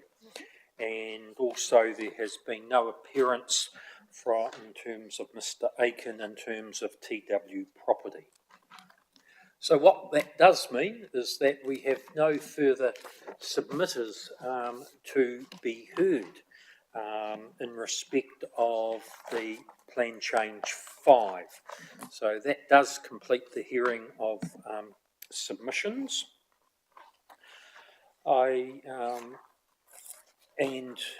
Shortly we will adjourn for the luncheon break, and then we will come back and hear from the council in terms of any verbal commentary that the council, being Ms. Somerville and Ms. Davidson, may wish to make. And I'm sure the panel members may have matters that they wish to raise with you both. Oh, okay. I was going to suggest we do it before lunch, but if it's this, then no. Yeah, no. And it also allows us to have a break, and then in terms of any matters we wish to raise with you, and part of that may be seeking some further information or clarity around all of the matters that we've heard in the last 3 days, together with any initial responses that you may wish to make verbally in terms of the hearing, in terms of the submissions that we've heard. So we intend to do that. We will adjourn shortly. We will 3/4 of an hour panel for lunch. Yes, that's fine. And we will reconvene at 1:30. Just before I do that, I'd just like to acknowledge our two colleagues who are sitting on the side there. Yeah, I think it is. Been very stoic. You have been here for the duration of the hearing. So I just wanted to acknowledge we don't often see that level of interest and commitment. So thank you for that. And and hopefully you may have, in terms of how the process works and also the perspectives that have been outlined in this chamber in the last 3 days. So thank you. You are able, because that's still part of the public meeting. But I just wanted to acknowledge, in case you weren't coming back at 1:30. And then on that note, we will adjourn to 1:30. Thank you. Thank you.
Okay, we will reconvene.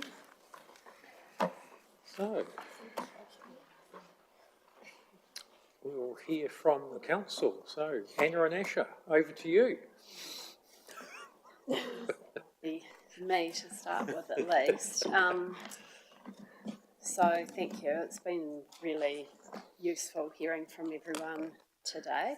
To some extent, we have got together and identified issues that came out of the first 2 days, but we were sort of, I guess, quite careful not to go too far down the path of assessing those from our perspective without having heard from people today. So I wouldn't say that we're in a particularly advanced state of preparing a reply, and obviously there is quite a lot to respond to.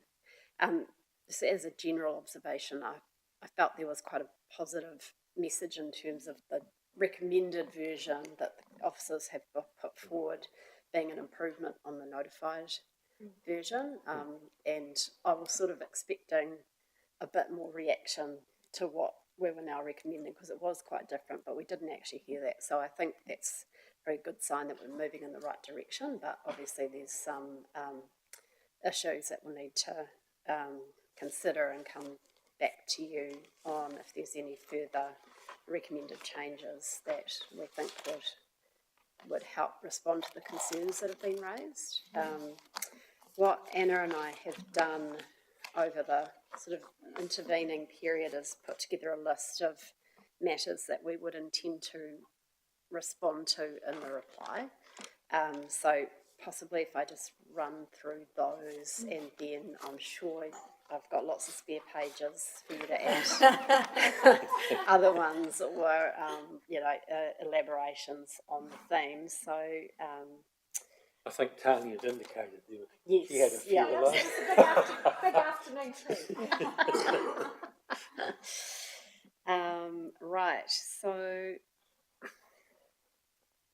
I guess from a legal perspective and thinking about myself, the only real issue that I had wanted to do by way of legal submissions was the issue raised in the Ottering's submission about scope to extend either the MDRZ or the general residential zone to a plains production zone. Look, I don't have any reason to disagree with Mr. Gardner-Hopkins' analysis of the case law, but it's obviously the application to Plan Change 5 and the district plan in particular that I think we might differ on. But I will set that out for you and I sort of go through the motor machinist tests and apply it as best I can, and then hopefully give you the tools to make an evaluation on that. So just on Otterings, given most of my colleagues here and myself will be on the hearings panel in July, it's just as part of coming back to us, Asher, in terms of being clear, there's another process, and we've had submission in terms of doing a zone changes potentially without delving into or prejudging the July hearing in matters, how that potentially fits or doesn't fit together. Yes, and I mean, I was sort of juggling that myself in my head, because I think there was a sensible question from the panel as to if not this and if not this, then what pathway, and I'm not sure that this is quite the right forum, but I will do my best to bear that issue of the separation of decision making and the different statutory pathways and try and keep it quite clean. And I suppose from my mind is, because we heard in terms of, they'll potentially end up in this going around in a circle of, if it's not zoned, and then resource consent application hearing, well, because it's not zoned, what does that mean for that? So it's how that's, without prejudging anything, how that circuit gets broken, so there's, we just don't end up, or they don't end up going around. No, and you might recall that I responded to that at the time with what council's advice to that landowner had been right from the start. So that is not a circular pathway, that is a straight pathway, but so far they've decided not to follow that pathway. So I'm not necessarily accepting that they are stuck in a loop. But yeah, to the extent that you necessarily want me to go down that, I can probably, I'll just be cognizant of the different hats that councillors are wearing, yes. And I'm not on any subsequent hearing. Oh, right. Yeah. But my question around that was probably more simple in the sense of if we did expand the scope of the Brookvale, the infrastructure impacts, because water flows a particular way and there's been calculations done with stormwater, etc. And mine was probably more a scientific question than a question of law around the capacity and impacts. Yes. Yeah, so I think that what we will do is address the question of scope, regardless of what my opinion is on that. We will get into the Section 32 tests, which include serviceability and effects and that sort of thing. So again, it gets a little bit muddy in terms of using information provided for one purpose for another purpose, but we will walk the tightrope as best we can.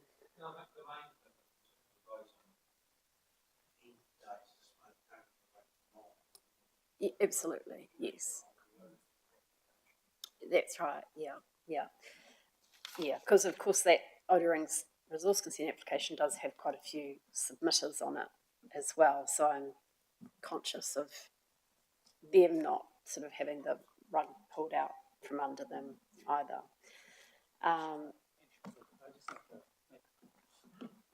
Through you, Chair. I think what we can say is that currently under the Brookvale subdivision considerations at the moment, we do have a little bit of uncertainty around servicing that site. So the knowledge that we get from that is going to have implications for this. So we can probably draw some of that out, perhaps in Brookvale itself. Yes, it's saying that there is some uncertainty around particularly the stormwater effects, and they're all interrelated. So we can outline some of those issues for you.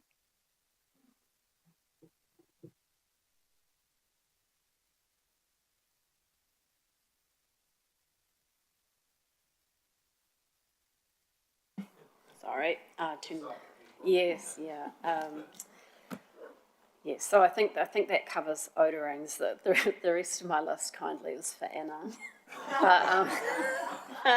But I'll read them out and tell you how I captured them anyway, and I know she's got some more.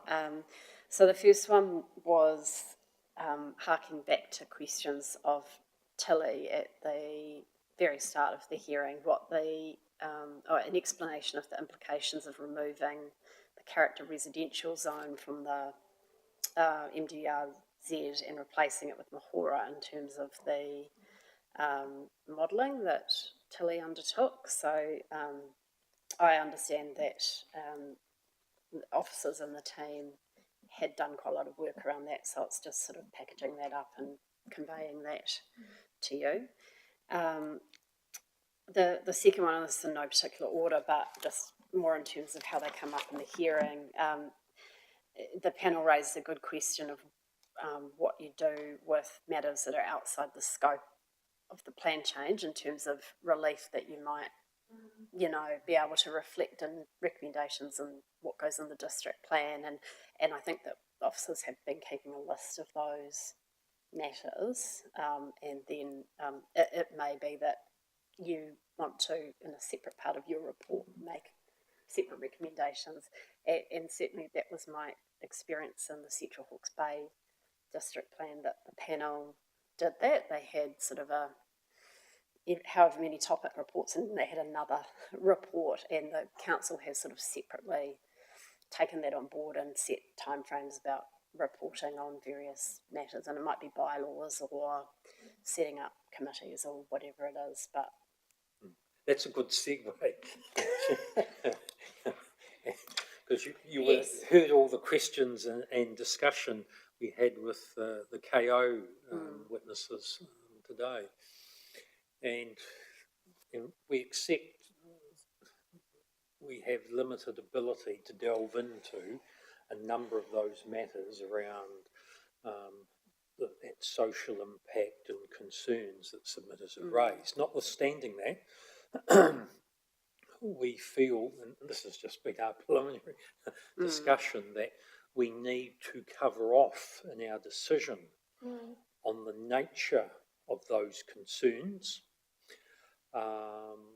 because I think it's fair, given that they were raised, that we address them. Not that we can necessarily resolve all of those matters, but certainly the resolution or perhaps lessening the impact of some of those matters may be matters that we can deal with in respect to the planning frameworks, and whether that's design, outdoor living space, the reduction in terms of the 2 metres, so cars can't be parked.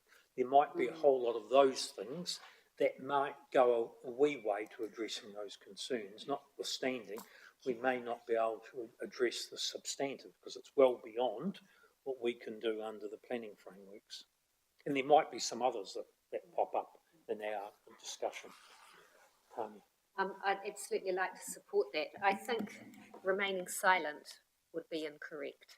So we need to acknowledge, address, and talk about the parts that we can do, even if it's not many.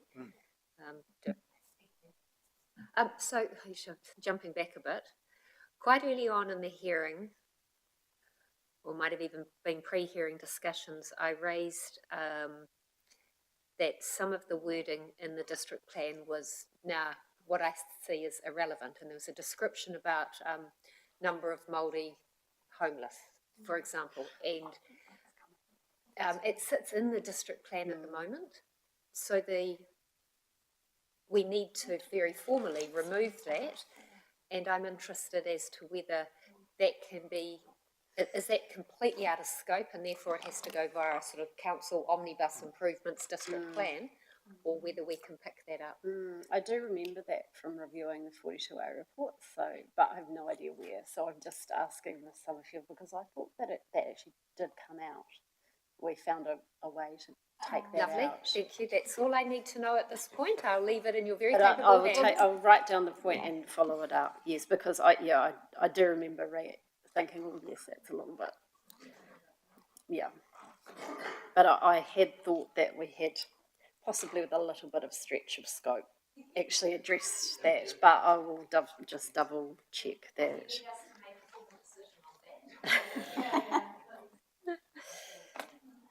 Yeah. Yes, in the urban strategy, yeah. Right, okay, no, that's useful. So I've already mentioned that we'll deal with Ottering's merits as well as the scope issue. There was a question raised about the Friends of Submitters scheme that one of the submitters raised, and this may be something that goes on your other matters list if you think it would be a useful tool for future hearings. My personal experience is when councils have offered them, they haven't been well or at all used. They did have one at Central Hawke's Bay and they never got any calls. But anyway, and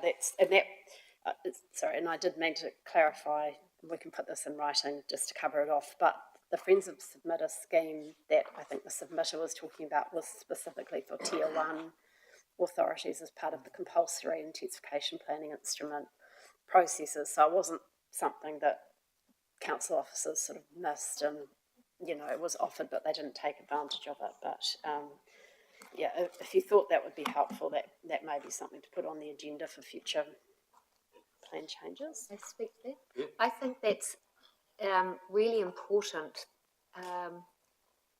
especially as during this process there was one submitter that growled at us and had this golden opportunity to actually delve into what we could do to improve. And I'll make sure that person gets a shoulder tap, whether it's myself, Wendy, Owen, or her worship, to go, hey, next time, maybe I do get a worship to do it. There's a better way of doing it, and you don't actually need to do it necessarily through council. You can go and buy your expertise somewhere else.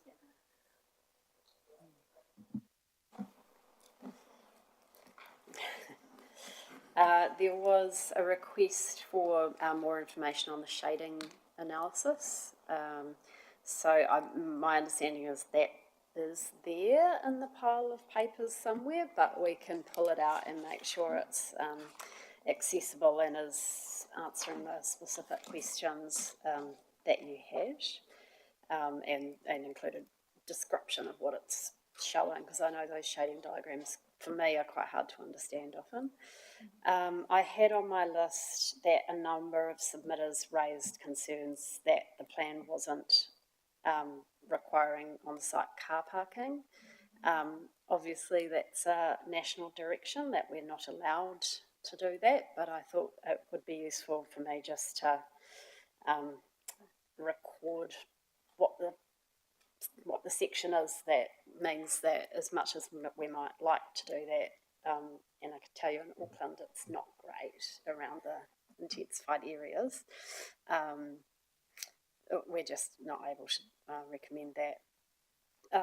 Just on that, in relation to that, I think it was the biking submission saying that, okay, we've done the infrastructure analysis underground. Yeah. But was there any infrastructure analysis above the ground? Roads, cycleways, footpaths, parking, etc., etc. So it was a bit of a wider question, that. Yeah, okay, that's useful. We can, I'm assuming it has been done in some respects, so we can point you to where that's recorded, or if they've, we've certainly had, he's not here now, Bruce Bruce has, transportation planning. Yeah, so he's taken an active interest in it, and I'm sure he will, Bruce Conahan, be happy to provide some comments.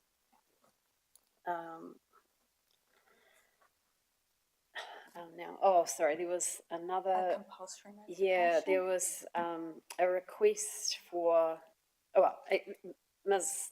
Flynn's submissions obviously included quite specific requested changes, so we will go through those.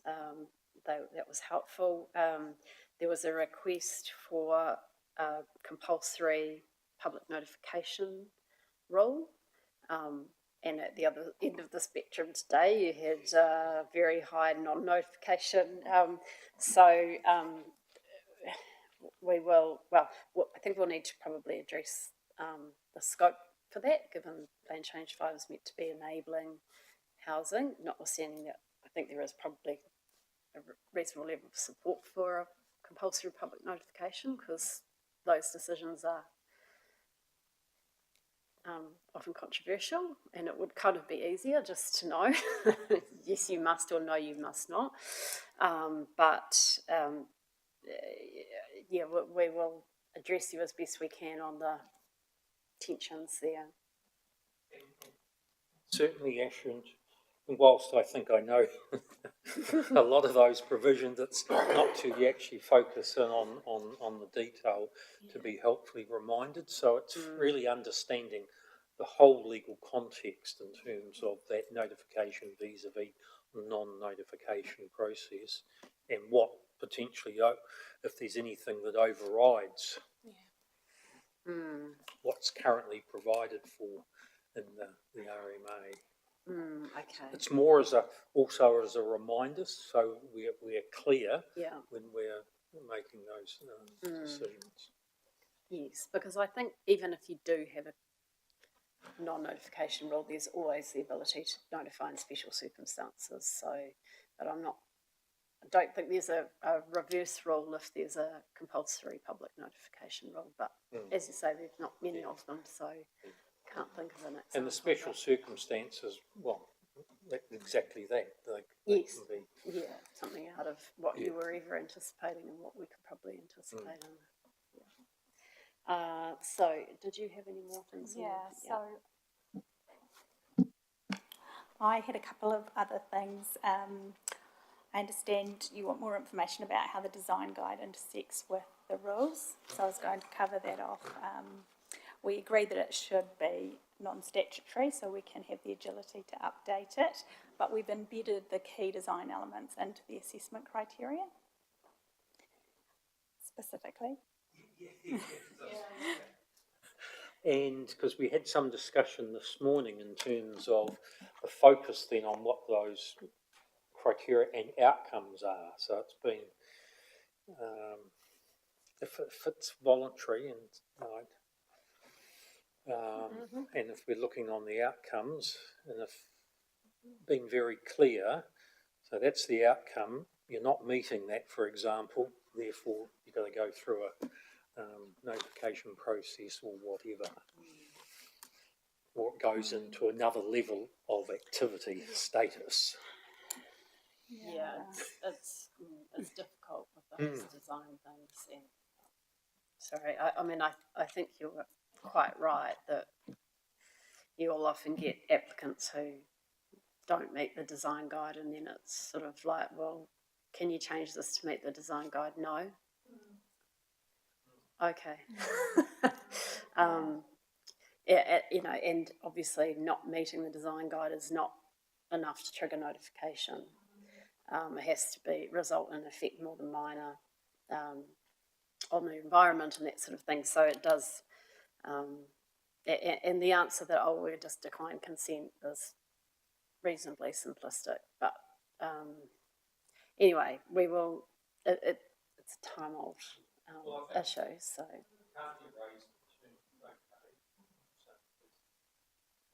Looking away against it, removing, say, from a density threshold design, density threshold, Exactly.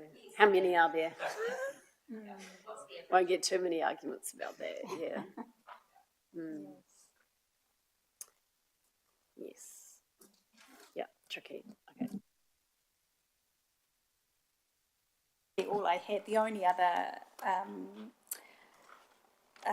matter I was going to address was the variety standard, which we heard from one of the Kaingaora, the urban designer, that was flawed, and so I was just going to cover off where that came from and how we're trying to incorporate some learnings that we had from the master planning work done for Waratahi.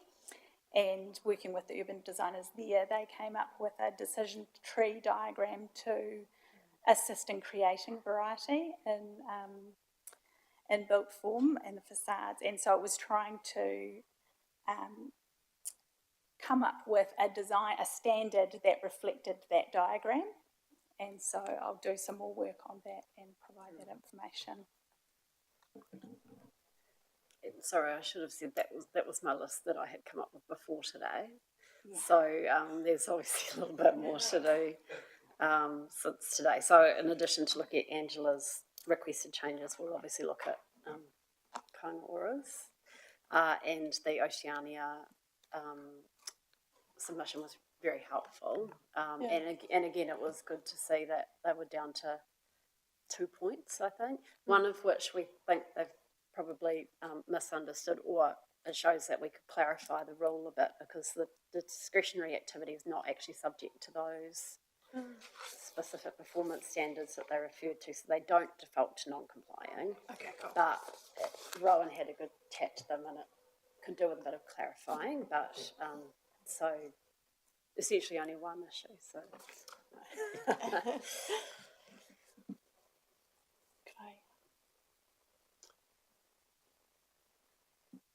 But in terms of any other matters that were raised today from Kāinga Ora, it would be good to get some guidance from the panel about what points they would like us to address in response or focus on.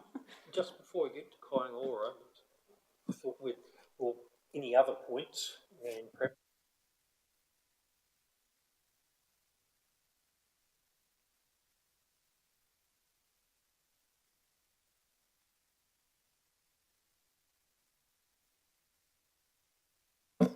the Hiratonga Plains Urban Development Strategy, saying there's the target of 60% for intensification. So that's out at 2045. So, you know, it's not tomorrow or in the next 10 years. So it's just having some commentary that would be helpful around the journey to achieving that intensification level in 20 odd years' time.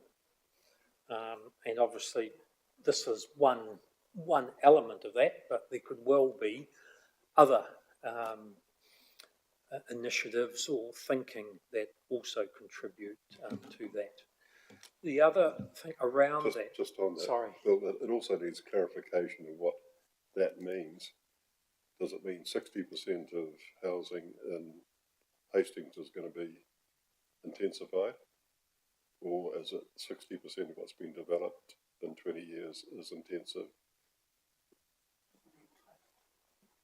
From memory, and haven't looked at it recently, I think the wording is more around of the total number of houses we need to deliver, 60% will be infill brownfields within the existing urban boundary and 40% will be greenfields. But then I bring it back, is it 60% of the ones done between now and 20 years, over that 20-year period?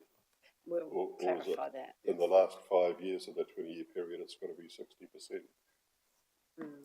We'll check the wording because it's been a while since I've read HPUDs. But, yeah. So just while we're still on HPUDs, and just thinking about the retirement village industry, because the opportunity, HPUDs from memory doesn't differentiate. It's about households, whether they're in retirement villages or quarter acre section or whatever. So if there's that greater trend that we heard today into the ageing population and the significant increase, one could take from that a greater proportion of that intensification will be via retirement villages and all of that. So it's just having a bit of a sense around that. It's not everything's going to be in the medium residential zone. Yes. Wrong button. I think that probably ties in quite well with the National Policy Statement on Urban Development and the short, medium, long term, and whether it has to be live zoned is only for up to the medium term, I think. So we don't necessarily need to have a live zone for the full 30 years. That would be helpful. Just to write that. Yes. Probably somewhere in local documents, but drawing it. I was wondering about the sense of, once again, the time frame. Is there value or no value or no danger in having some form of deferred zoning so that developers can clearly see that for the foreseeable future this is the area of focus, but next tranche could be here because we will have unlocked, let's just pick up around the hospital as an example, or around another park for an example, once the infrastructure's just... Could I throw that as a question to be considered? And following on from that, while we're talking about infrastructure, and again, it might be clear in the plan change, but it's making it crystal clear in terms of the limitations that the lack of infrastructure provision And what the result of that is, fine, you can have all the plan enabled or zoned land, but the handbrake on that is that infrastructure provision. So it's just making that clear if it's not already clear.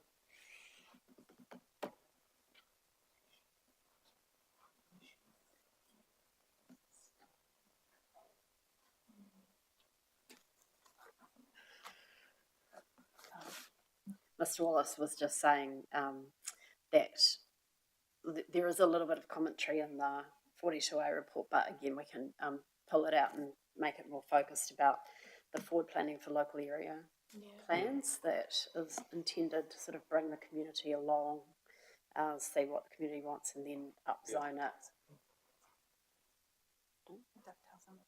Yes, that dovetails in with the deferred zoning. And I accept Rowan's point in terms of what's in the 42A, but that drops away and we end up with the plan documentation. So it's just having that connection in there somehow. Can I change the subject? Yes.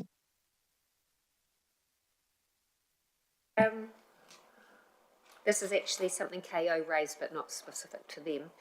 The height of 10 metres plus 1 instead of 11 metres plus 1, because they spoke of areas that had half a metre of flooding, therefore they'd need to build up their floor to that. And I'm just going, yeah, but I didn't ask them that. So can you just ground truth that a little bit for us in the lightest possible way? Because I don't recall we've got half metres of flooding. Unless it is maybe somewhere like Kaiapō, who might be in a wetter area, but just that wee gift. Yes, I think I'll need to check where that information came from. I'm sure they would have referenced it in their evidence. So I'll double check that, but we're not aware. Others So obviously also went. Yes, and there's a contradiction as well between those giving evidence and around that point as well. One refers to flatter land and Thank you. I guess I could only say that if we'd have half a metre of flooding, we might not be encouraging intensive residential there. But just on the subject of flooding, they also raised the issue about Cyclone Gabrielle and impacts, but in terms of the medium density zone that we've recommended, the urban areas affected by Cyclone Gabrielle are outside that. So they're in terms of Havelock, that's really the only urban area that I understand was affected. And those areas were Joel Street and Plassey Street, which are outside the recommended zone extent. If we're not picking that up as a direct part of the argument for or against something in the plan, can that just be touched on in the sort of notes beforehand that says, especially for those that worry, the areas that are in medium density were not affected by this recent major weather event? I think a statement like that can reassure people without them having to delve right down into the details.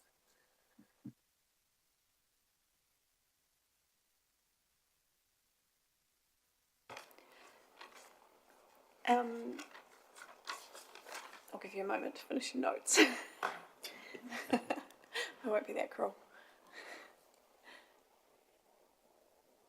It was raised by Kainoura, but again sort of has a broader context. I'm interested in a bit more information around the outdoor living space recommendations around the 30 metres squared and the implications when you've got smaller dwellings in terms of the one bedroom in particular. I'd like some commentary around that. I'd like a little bit more info and thoughts from officers around that. It just, yeah.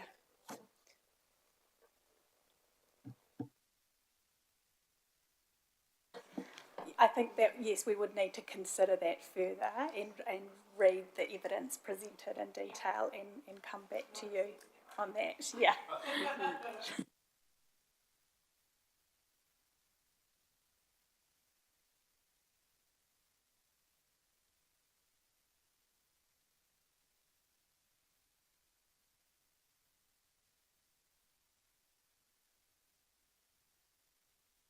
somewhere in here was a totara tree that needed somebody. Can that once again just be threaded into the acknowledgement rather than we've rejected this?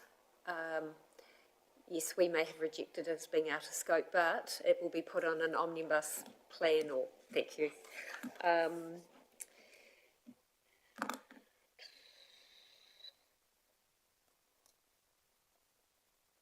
I think I need to reread so much more Yeah, me too.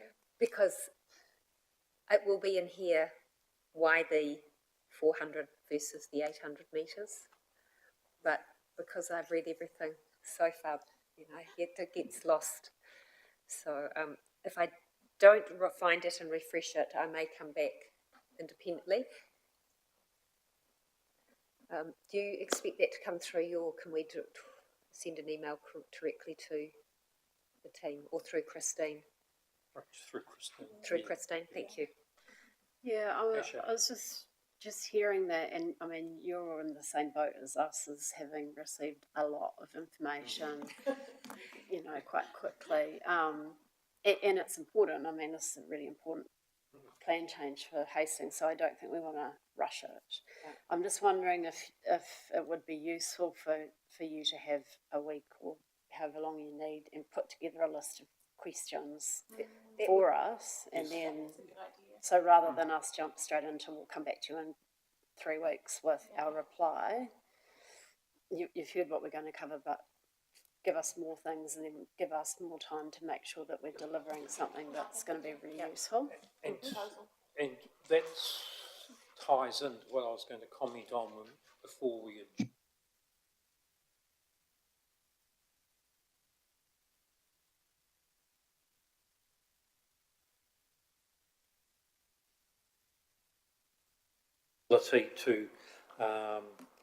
To be involved, and I'm not saying it won't, but we just need a bit of time for that, and there could well be then, if there's no issues there, particular questions or matters that he would like picked up and responded to also.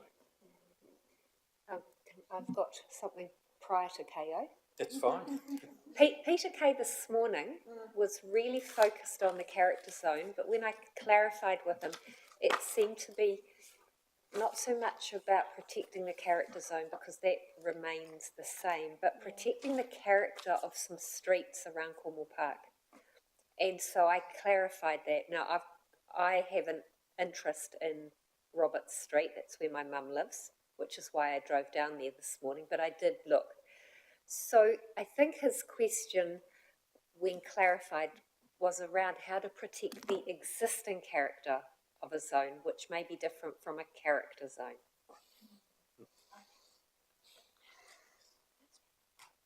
Did you catch? Yeah.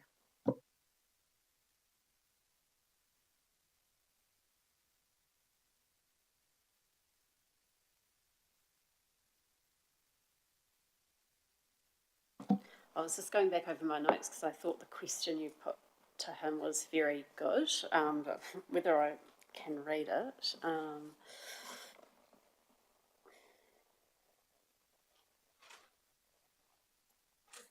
Go look at the recording if you can't find There it. is so much. There is so much what I would call already developed. The traditional first houses built in the maybe 20s, 30s. So many have gone, and it has a different character now than what I would call it, the more traditional villas, character homes. And yeah, that's why I don't know what did I ask him? Well, what I've written down, which is not necessarily what you asked, is something along the lines of, is your interest in retaining the current character and not in the medium, not particularly with the medium density residential zone? And his answer was yes. There were other submitters that supported the character zone. Oh, yes, and absolutely. they may have had a different opinion or answer to what Peter had too. It was interesting that Kaingaora didn't oppose that. I thought that they would have, because certainly my understanding in Auckland was they don't like that, but that was good that that's not in While they didn't specifically oppose, they certainly noted that they thought that should be reviewed also in the future, in the near future. And just picking up on that as well, I mean, I think it's captured in the section 42 report quite well, in terms of the request by a number of submitters to review character zones as a whole, to have a look at whether or not we're capturing enough of our, so I realise that that's not within scope, but definitely for that other process we're looking at.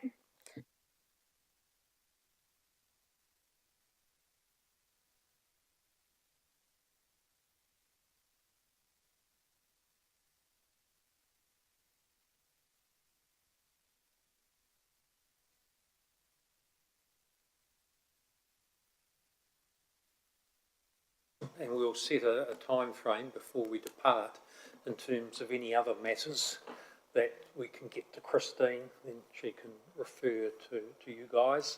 So we'll set a time frame for that too.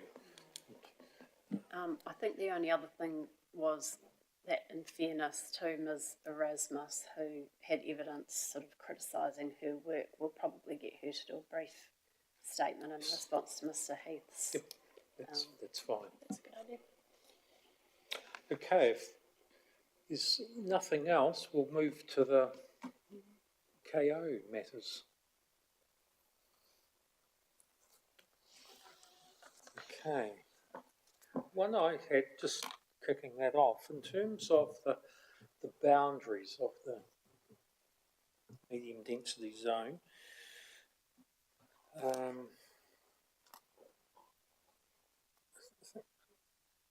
coming back, just being very clear on the rationale for all of that.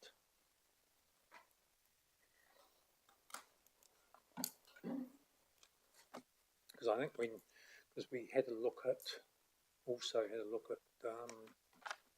Flaxmere, yes, yeah. So it's, and just picking up, I think Nick Ray raised it, also being self-evident in the logic of some of those boundaries too. Yes, yeah. Okay. Oh. I've got one on the actual analysis of the number of houses that are needed. I mean, there was huge discrepancy that Mr Heath was talking about. So just what are the facts there? Can I ask the question maybe a little differently? I'm looking for assurance that our calculations are somewhat in the middle of the scope, because I'm sure we could dig and get answers that show us that there's a huge demand and no supply, or we can go and get the other way around. So yeah, I'm about assure us that our methodology is appropriate, middle of the road, and giving us the best advice.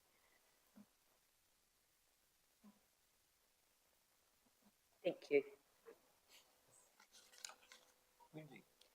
I've got a couple here. But there is if there's a reviewed or amended number, if you review the advice and okay, we're going to have a heap more one-bedroom stuff or something like that, I think we need to confirm that the number that's been put forward is correct.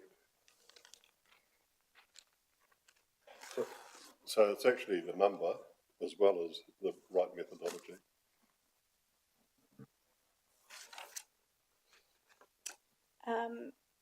Mr Jagger made particular note of the fact there was no infrastructure constraints overlay maps. So I was just wondering if you could take that away and come back with some information on that. And also, I'm really interested in some commentary, obviously later once you've had a chance to digest, around, there was comment made around Objective 3 of the MPSUD. I think Mr Campbell noted it, that supports intensification in areas of high employment, for example, the hospital. And I'm just interested to know whether or not that area was considered at any point by officers for Plan Change 5, and if so, or if not, why?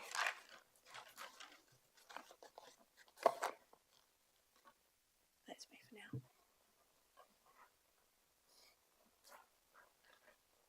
now. In the race course, I know I've read about it, I just don't remember the why and the what fors.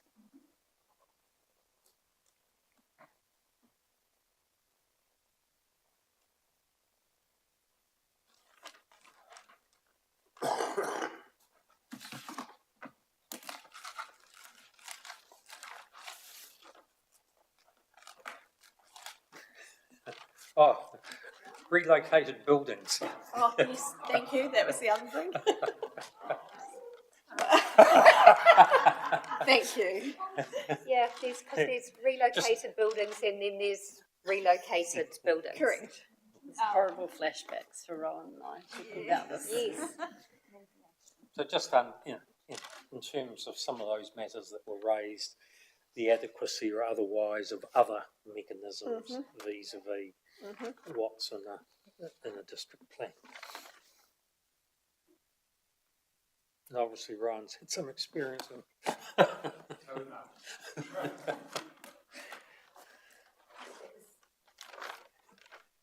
Yeah, just clarifying, that was the building act mechanisms and was that? Yes, that was mentioned, yes, yeah.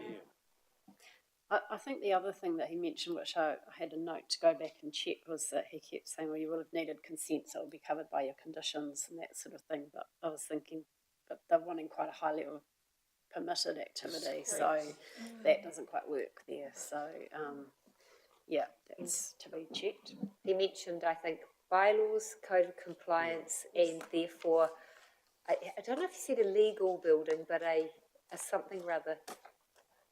There was a word he used. There was 2 years to get the code of compliance, and if you didn't, then it was illegal. Yeah. Illegal. But we've been there, we don't want to go back. There's a difference between putting a brand new building onto a prepared site and poking somebody's old rundown house on the front yard. We've got your back, Rowan.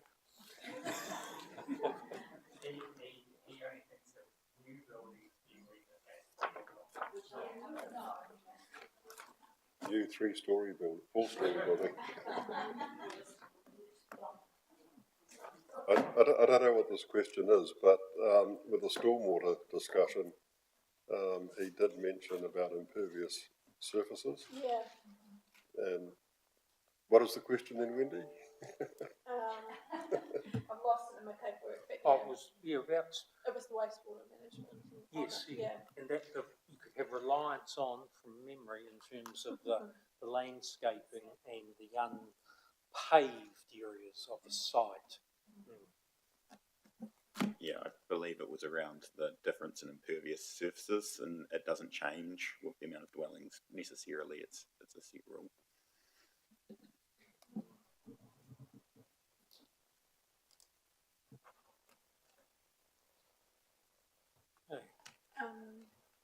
Just also, and it may well be within the documentation, but as with Councillor Kerr, I need a minute to go back through. I think Mr. Ray noted as part of his submission that desire to have the stop mid-block rather than, and I'm just interested in feedback around that from the officer's perspective. Yes, we can provide that. We tended to use the roads to provide that additional separation, whereas when you go mid-block, sometimes you need to add standards to provide that transition between the zones. Right. So that's why we went with the road, but we can provide further. Thank you.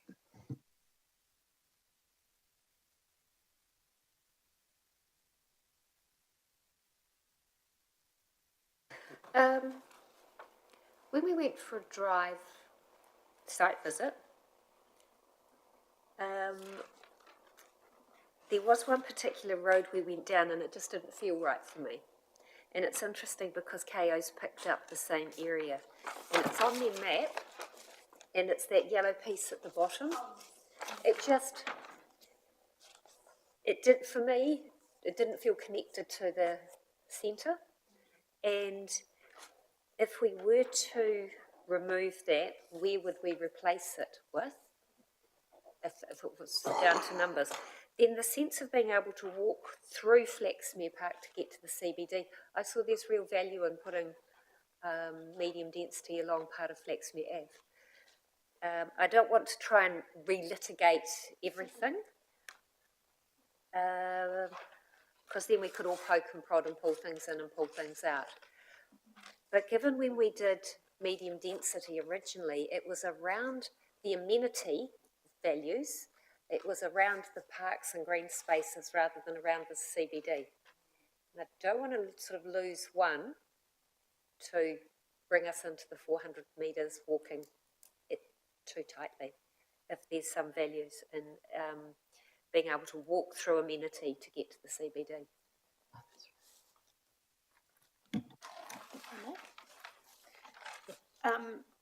I think we touched on it earlier, but I just want to make sure that what I noted down is going to be captured and brought back to us. Is I think it was Mr. Jaggard again. My question around wastewater constraints. He made a comment that demand of one dwelling unit versus two on wastewater was insignificant, and I'd just like a bit more information to understand whether that's accurate, or if not, what impact that has.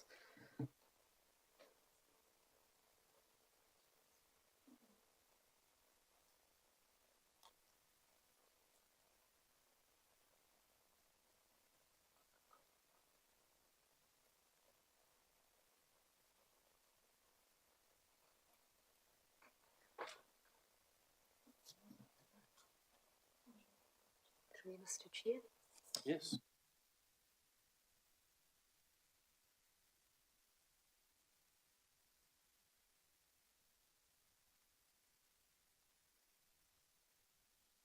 Can I just take back one of my questions? Flaxmere Ave wasn't in the original notified plan, so I think it's totally unfair for me to make any suggestion that would put it in, so please remove that. But still, that little crescent or piece at the bottom, I still just feel it's a disconnect. Yeah.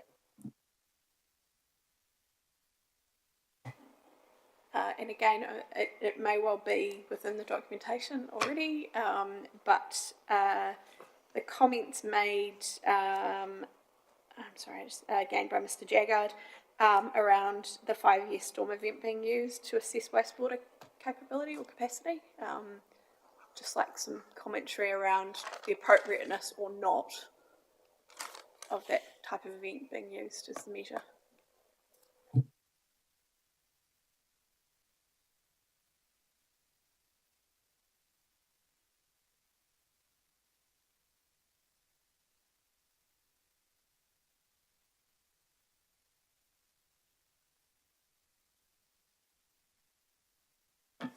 There was I can't remember who made it this morning. It might have been Michael Campbell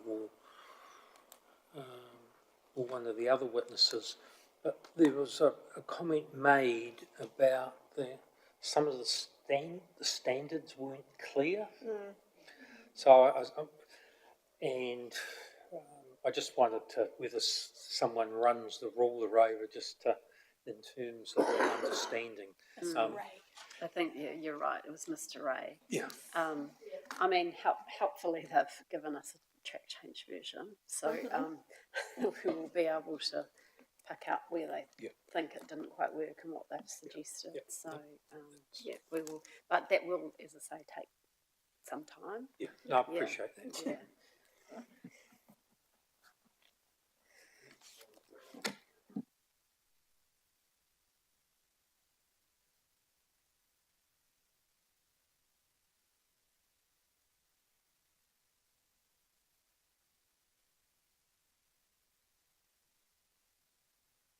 I don't know what that is.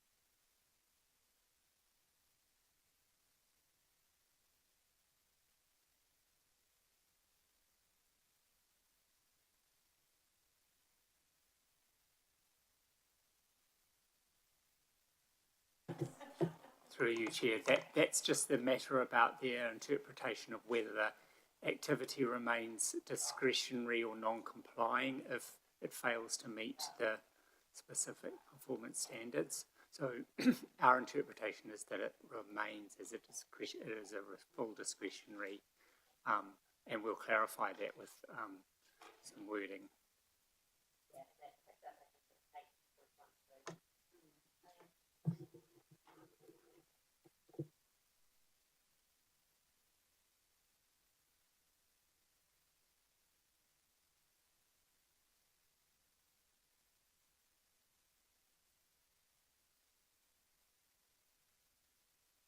My last question to myself, because I can't remember which way round, is the 2 metre front boundary.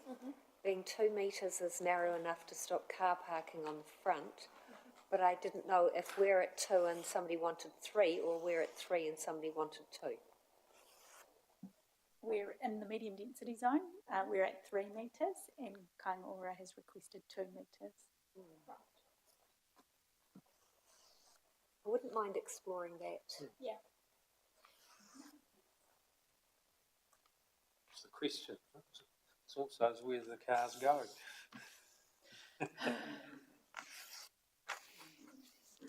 Over the footpaths or whatever.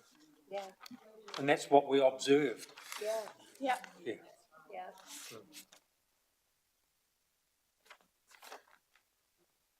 It's another page for it's reading. Okay. Tani, do you have anything else? Or at No, this point? thank you, Mr. Chair. Well done all. Yeah. Okay. Anything else from you guys at this stage? Okay. So the date today is the 11th, tomorrow is the 12th. So if any panel member thinks of anything else, if they can email Christine by the 26th of April, that's a fortnight's time. And there may well be stuff that comes up beyond that, but that's in terms of the any further thinking around that. My next question is in terms of what we've outlined and what may arrive in the next couple of weeks. Is in terms of any thinking around timeframes, but bearing in mind I intend to adjourn, not set a date for reconvening until we have an understanding of how George is and all of that, but also an understanding in terms of the time required to come back. And I think picking up your earlier point, Asher, in terms of this is a significant change, and you know we just need to take some time and in terms of the information that we're seeking, and then coming back and then working through that. So I'm just looking for a top of mind thinking around that. But however, we will set a reconvene date beyond this meeting once we have that other information.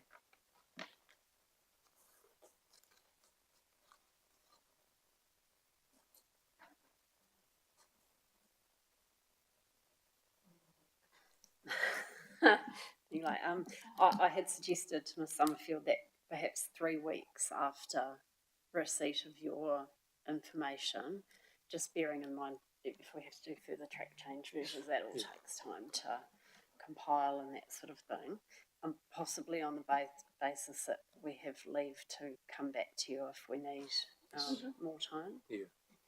So that would somewhere towards the end of May, early I June. had actually had the 17th, but perhaps the 24th might be better, just to make sure we're not, rushing things. Yeah. I think my colleagues are happy with that. But yeah, and certainly in terms of leave of coming back to us if you feel some further time than that is required. Um, Claudia? my apologies, I cannot attend that day. I'm already obligated to do the Regional Transport Committee hearings. I was thinking that it would just be a written reply that we would provide Fabulous. through Yes, Christine. and then, once we've got that, we can look at setting a date Fab. for reconvening to formally work through all Yep. of that. I support that simply because we've also been given handwritten submissions Yes. Yes. We need a minute to. that I would like to spend some time digesting. Yeah, that's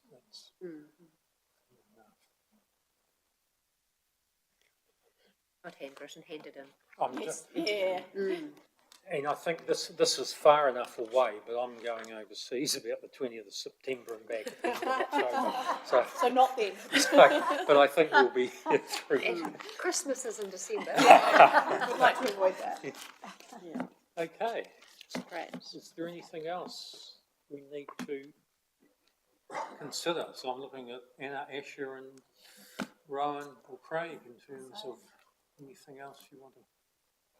No, thank you. It's a lot of information that you've made good questions about. So. Rowan? The only thing I'd just like you just to be aware of is the fact that we're in the process of doing the future development strategy as well. And the draft is likely to be released in June. So that's just something else to think about. And that, you know, that has implications in terms of levels of intensification that are recommended, etc. Thank you for raising that, because I had it listed as one of my questions because it's not referenced. Well, mind you, it's still being developed. But if, in terms of that occurring, and I'm probably looking at you, Asher, what potential implications, if any, does that create in terms of this process, if there are implications? Well, I haven't. And that's something to come back cover to. in the response as well. Yeah. I mean, it's tricky when it's going to be only a draft, but it may be something that you would like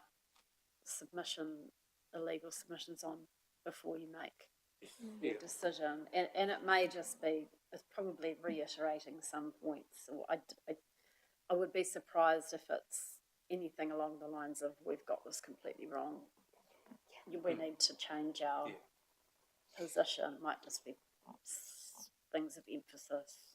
I'm just thinking, for example, when we've had national policy statements come in partway through a hearing process, that you sort of have to check whether anything needs to be revisited. But again, it's only going to be a draft. So, but I think it is useful to address because, of course, if we have appeals, it will probably be operative by then. So I wouldn't want to necessarily disregard it altogether.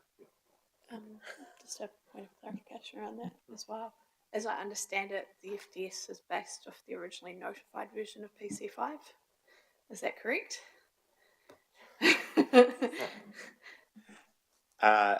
The identified, well, there's only been preferred scenarios at this stage. So those preferred scenarios that were presented at council yesterday, 2 days ago, were based on the notified version.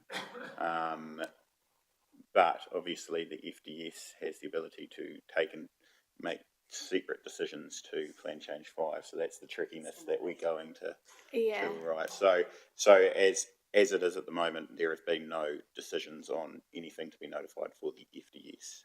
They've just recommendations that have gone to the committee in draft stage. They're not recommendations, preferred scenarios. I recognise this is out of scope for this, but it all impacts each other. My concern is the originally notified area that we were talking about would have provided a lot more housing than the recommended revised version that we are looking at now in the Section 42A report. And I'm just wondering how those two systems talk to each other to ensure that the FDS doesn't do a body of work based on completely outmoded potentially plan change. Yeah, well, I guess the one benefit is there is certainly officers working across the two, and so we are aware of both sides, and there is also members on the joint committee of the FDS as well who are aware of both sides. So I guess it's probably taking a little bit of advice from Asher as well, but we're obviously aware that Plan Change 5 will have implications or where it's at that stage. So yeah, I'm not sure exactly where the advice revolves around that. It may be a little bit more of a discussion. I just make the point that I think that the FDS is likely to, I mean, the market economics have been involved in the FDS in forming the housing capacity assessment as well. And I think that obviously there is that, existing HPUD's information that it's taken on board as well, which has, as you know, the objectives of moving towards that 60% intensification target. So I'd agree with Asher. The two areas are not going to be very misaligned. And so I think there's not too much danger there. As you say, it's just a little bit tricky with timing of both, but I think they're under separate legislation, and probably, I don't know, Asher, we might need to just get some guidance from you on which one kind of has the most weight. So is that just that issue about timing? But the FDS is on a very tight time frame that it needs to be out for public consultation at the end of June and to be settled by October, adopted by October.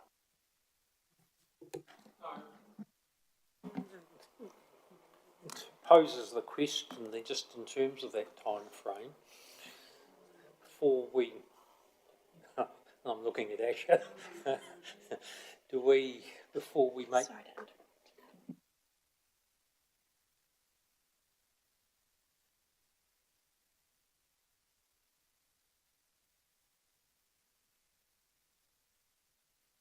Yep. Carry on. So it's in terms of whether we wait before we make decisions in terms of see where the FDS is heading, Asher. Just a question to leave with you.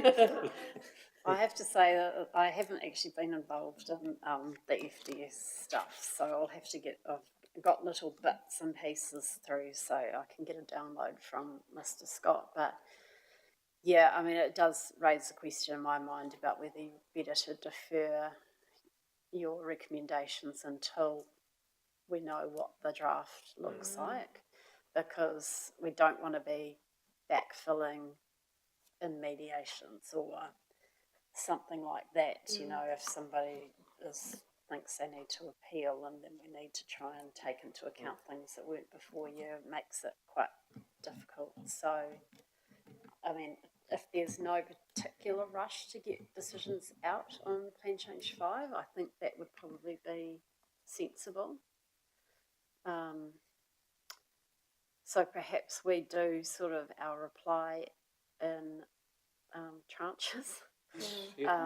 So sort of a tranche one, whatever the date was, the 24th of May. And then a briefing. The only thing that makes me a little bit nervous is that if we then give you new information, other parties may want to be heard in fairness. Or perhaps you could receive written responses or something like that. Well, you might like to give what that process, if we need to get into a process, could look like. So tranche one can address what tranche two might look like. Yeah. I mean, I suppose the alternative is, and I'm reluctant, but that's okay. I could give some thought to that, and then perhaps you could reflect that in your minute. So I could sort of think about the timing over the next week, And then if you issue a minute with some questions in it for us, that might also include an indicative time frame going forward, so that submitters have a bit of a forward-looking program for what the timetable's like and what they might need to be aware of. So if we issued that minute post in a fortnight's time, once we have, there are further questions and picking up those matters. Yeah, that makes sense.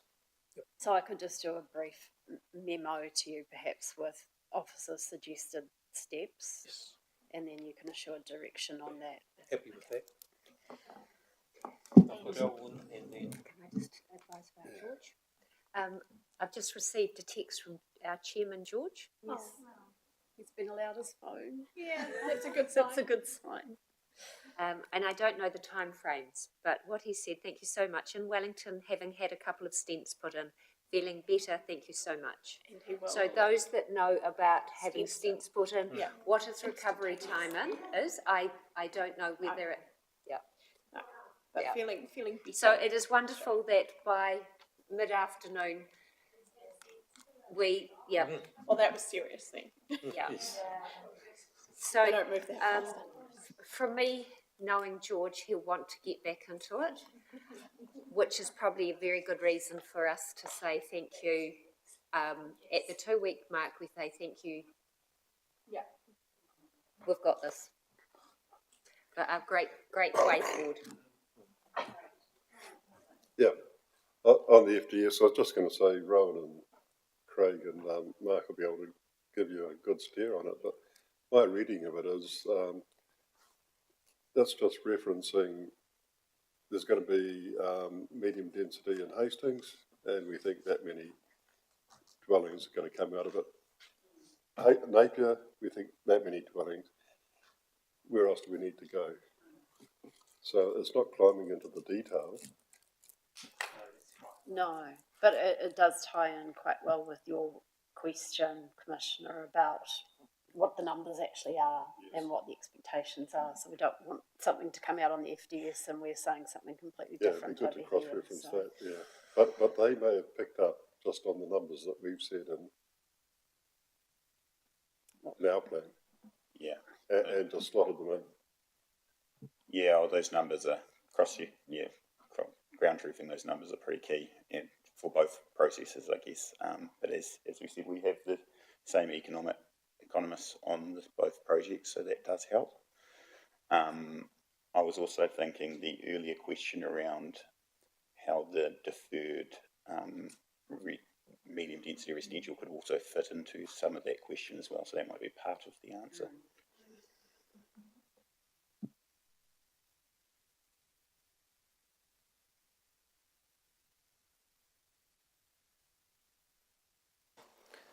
You'll provide us with a memo, Asha? Probably tomorrow, That's all right. otherwise Monday, yeah. Monday will be fine, yes. And then part of that is in terms of 2 weeks for the panel members to provide any questions to Christine. We will then issue a minute to incorporate all those questions and what an indicative process with dates looks like going forward, but also at this stage picking up a 24th of May or thereabouts in terms of coming back, and that may be with tranches of information for us to consider, and then we'll need to then, and as part of that information coming to us, obviously is the issue around FDS, and then that advice of what we do in that particular space.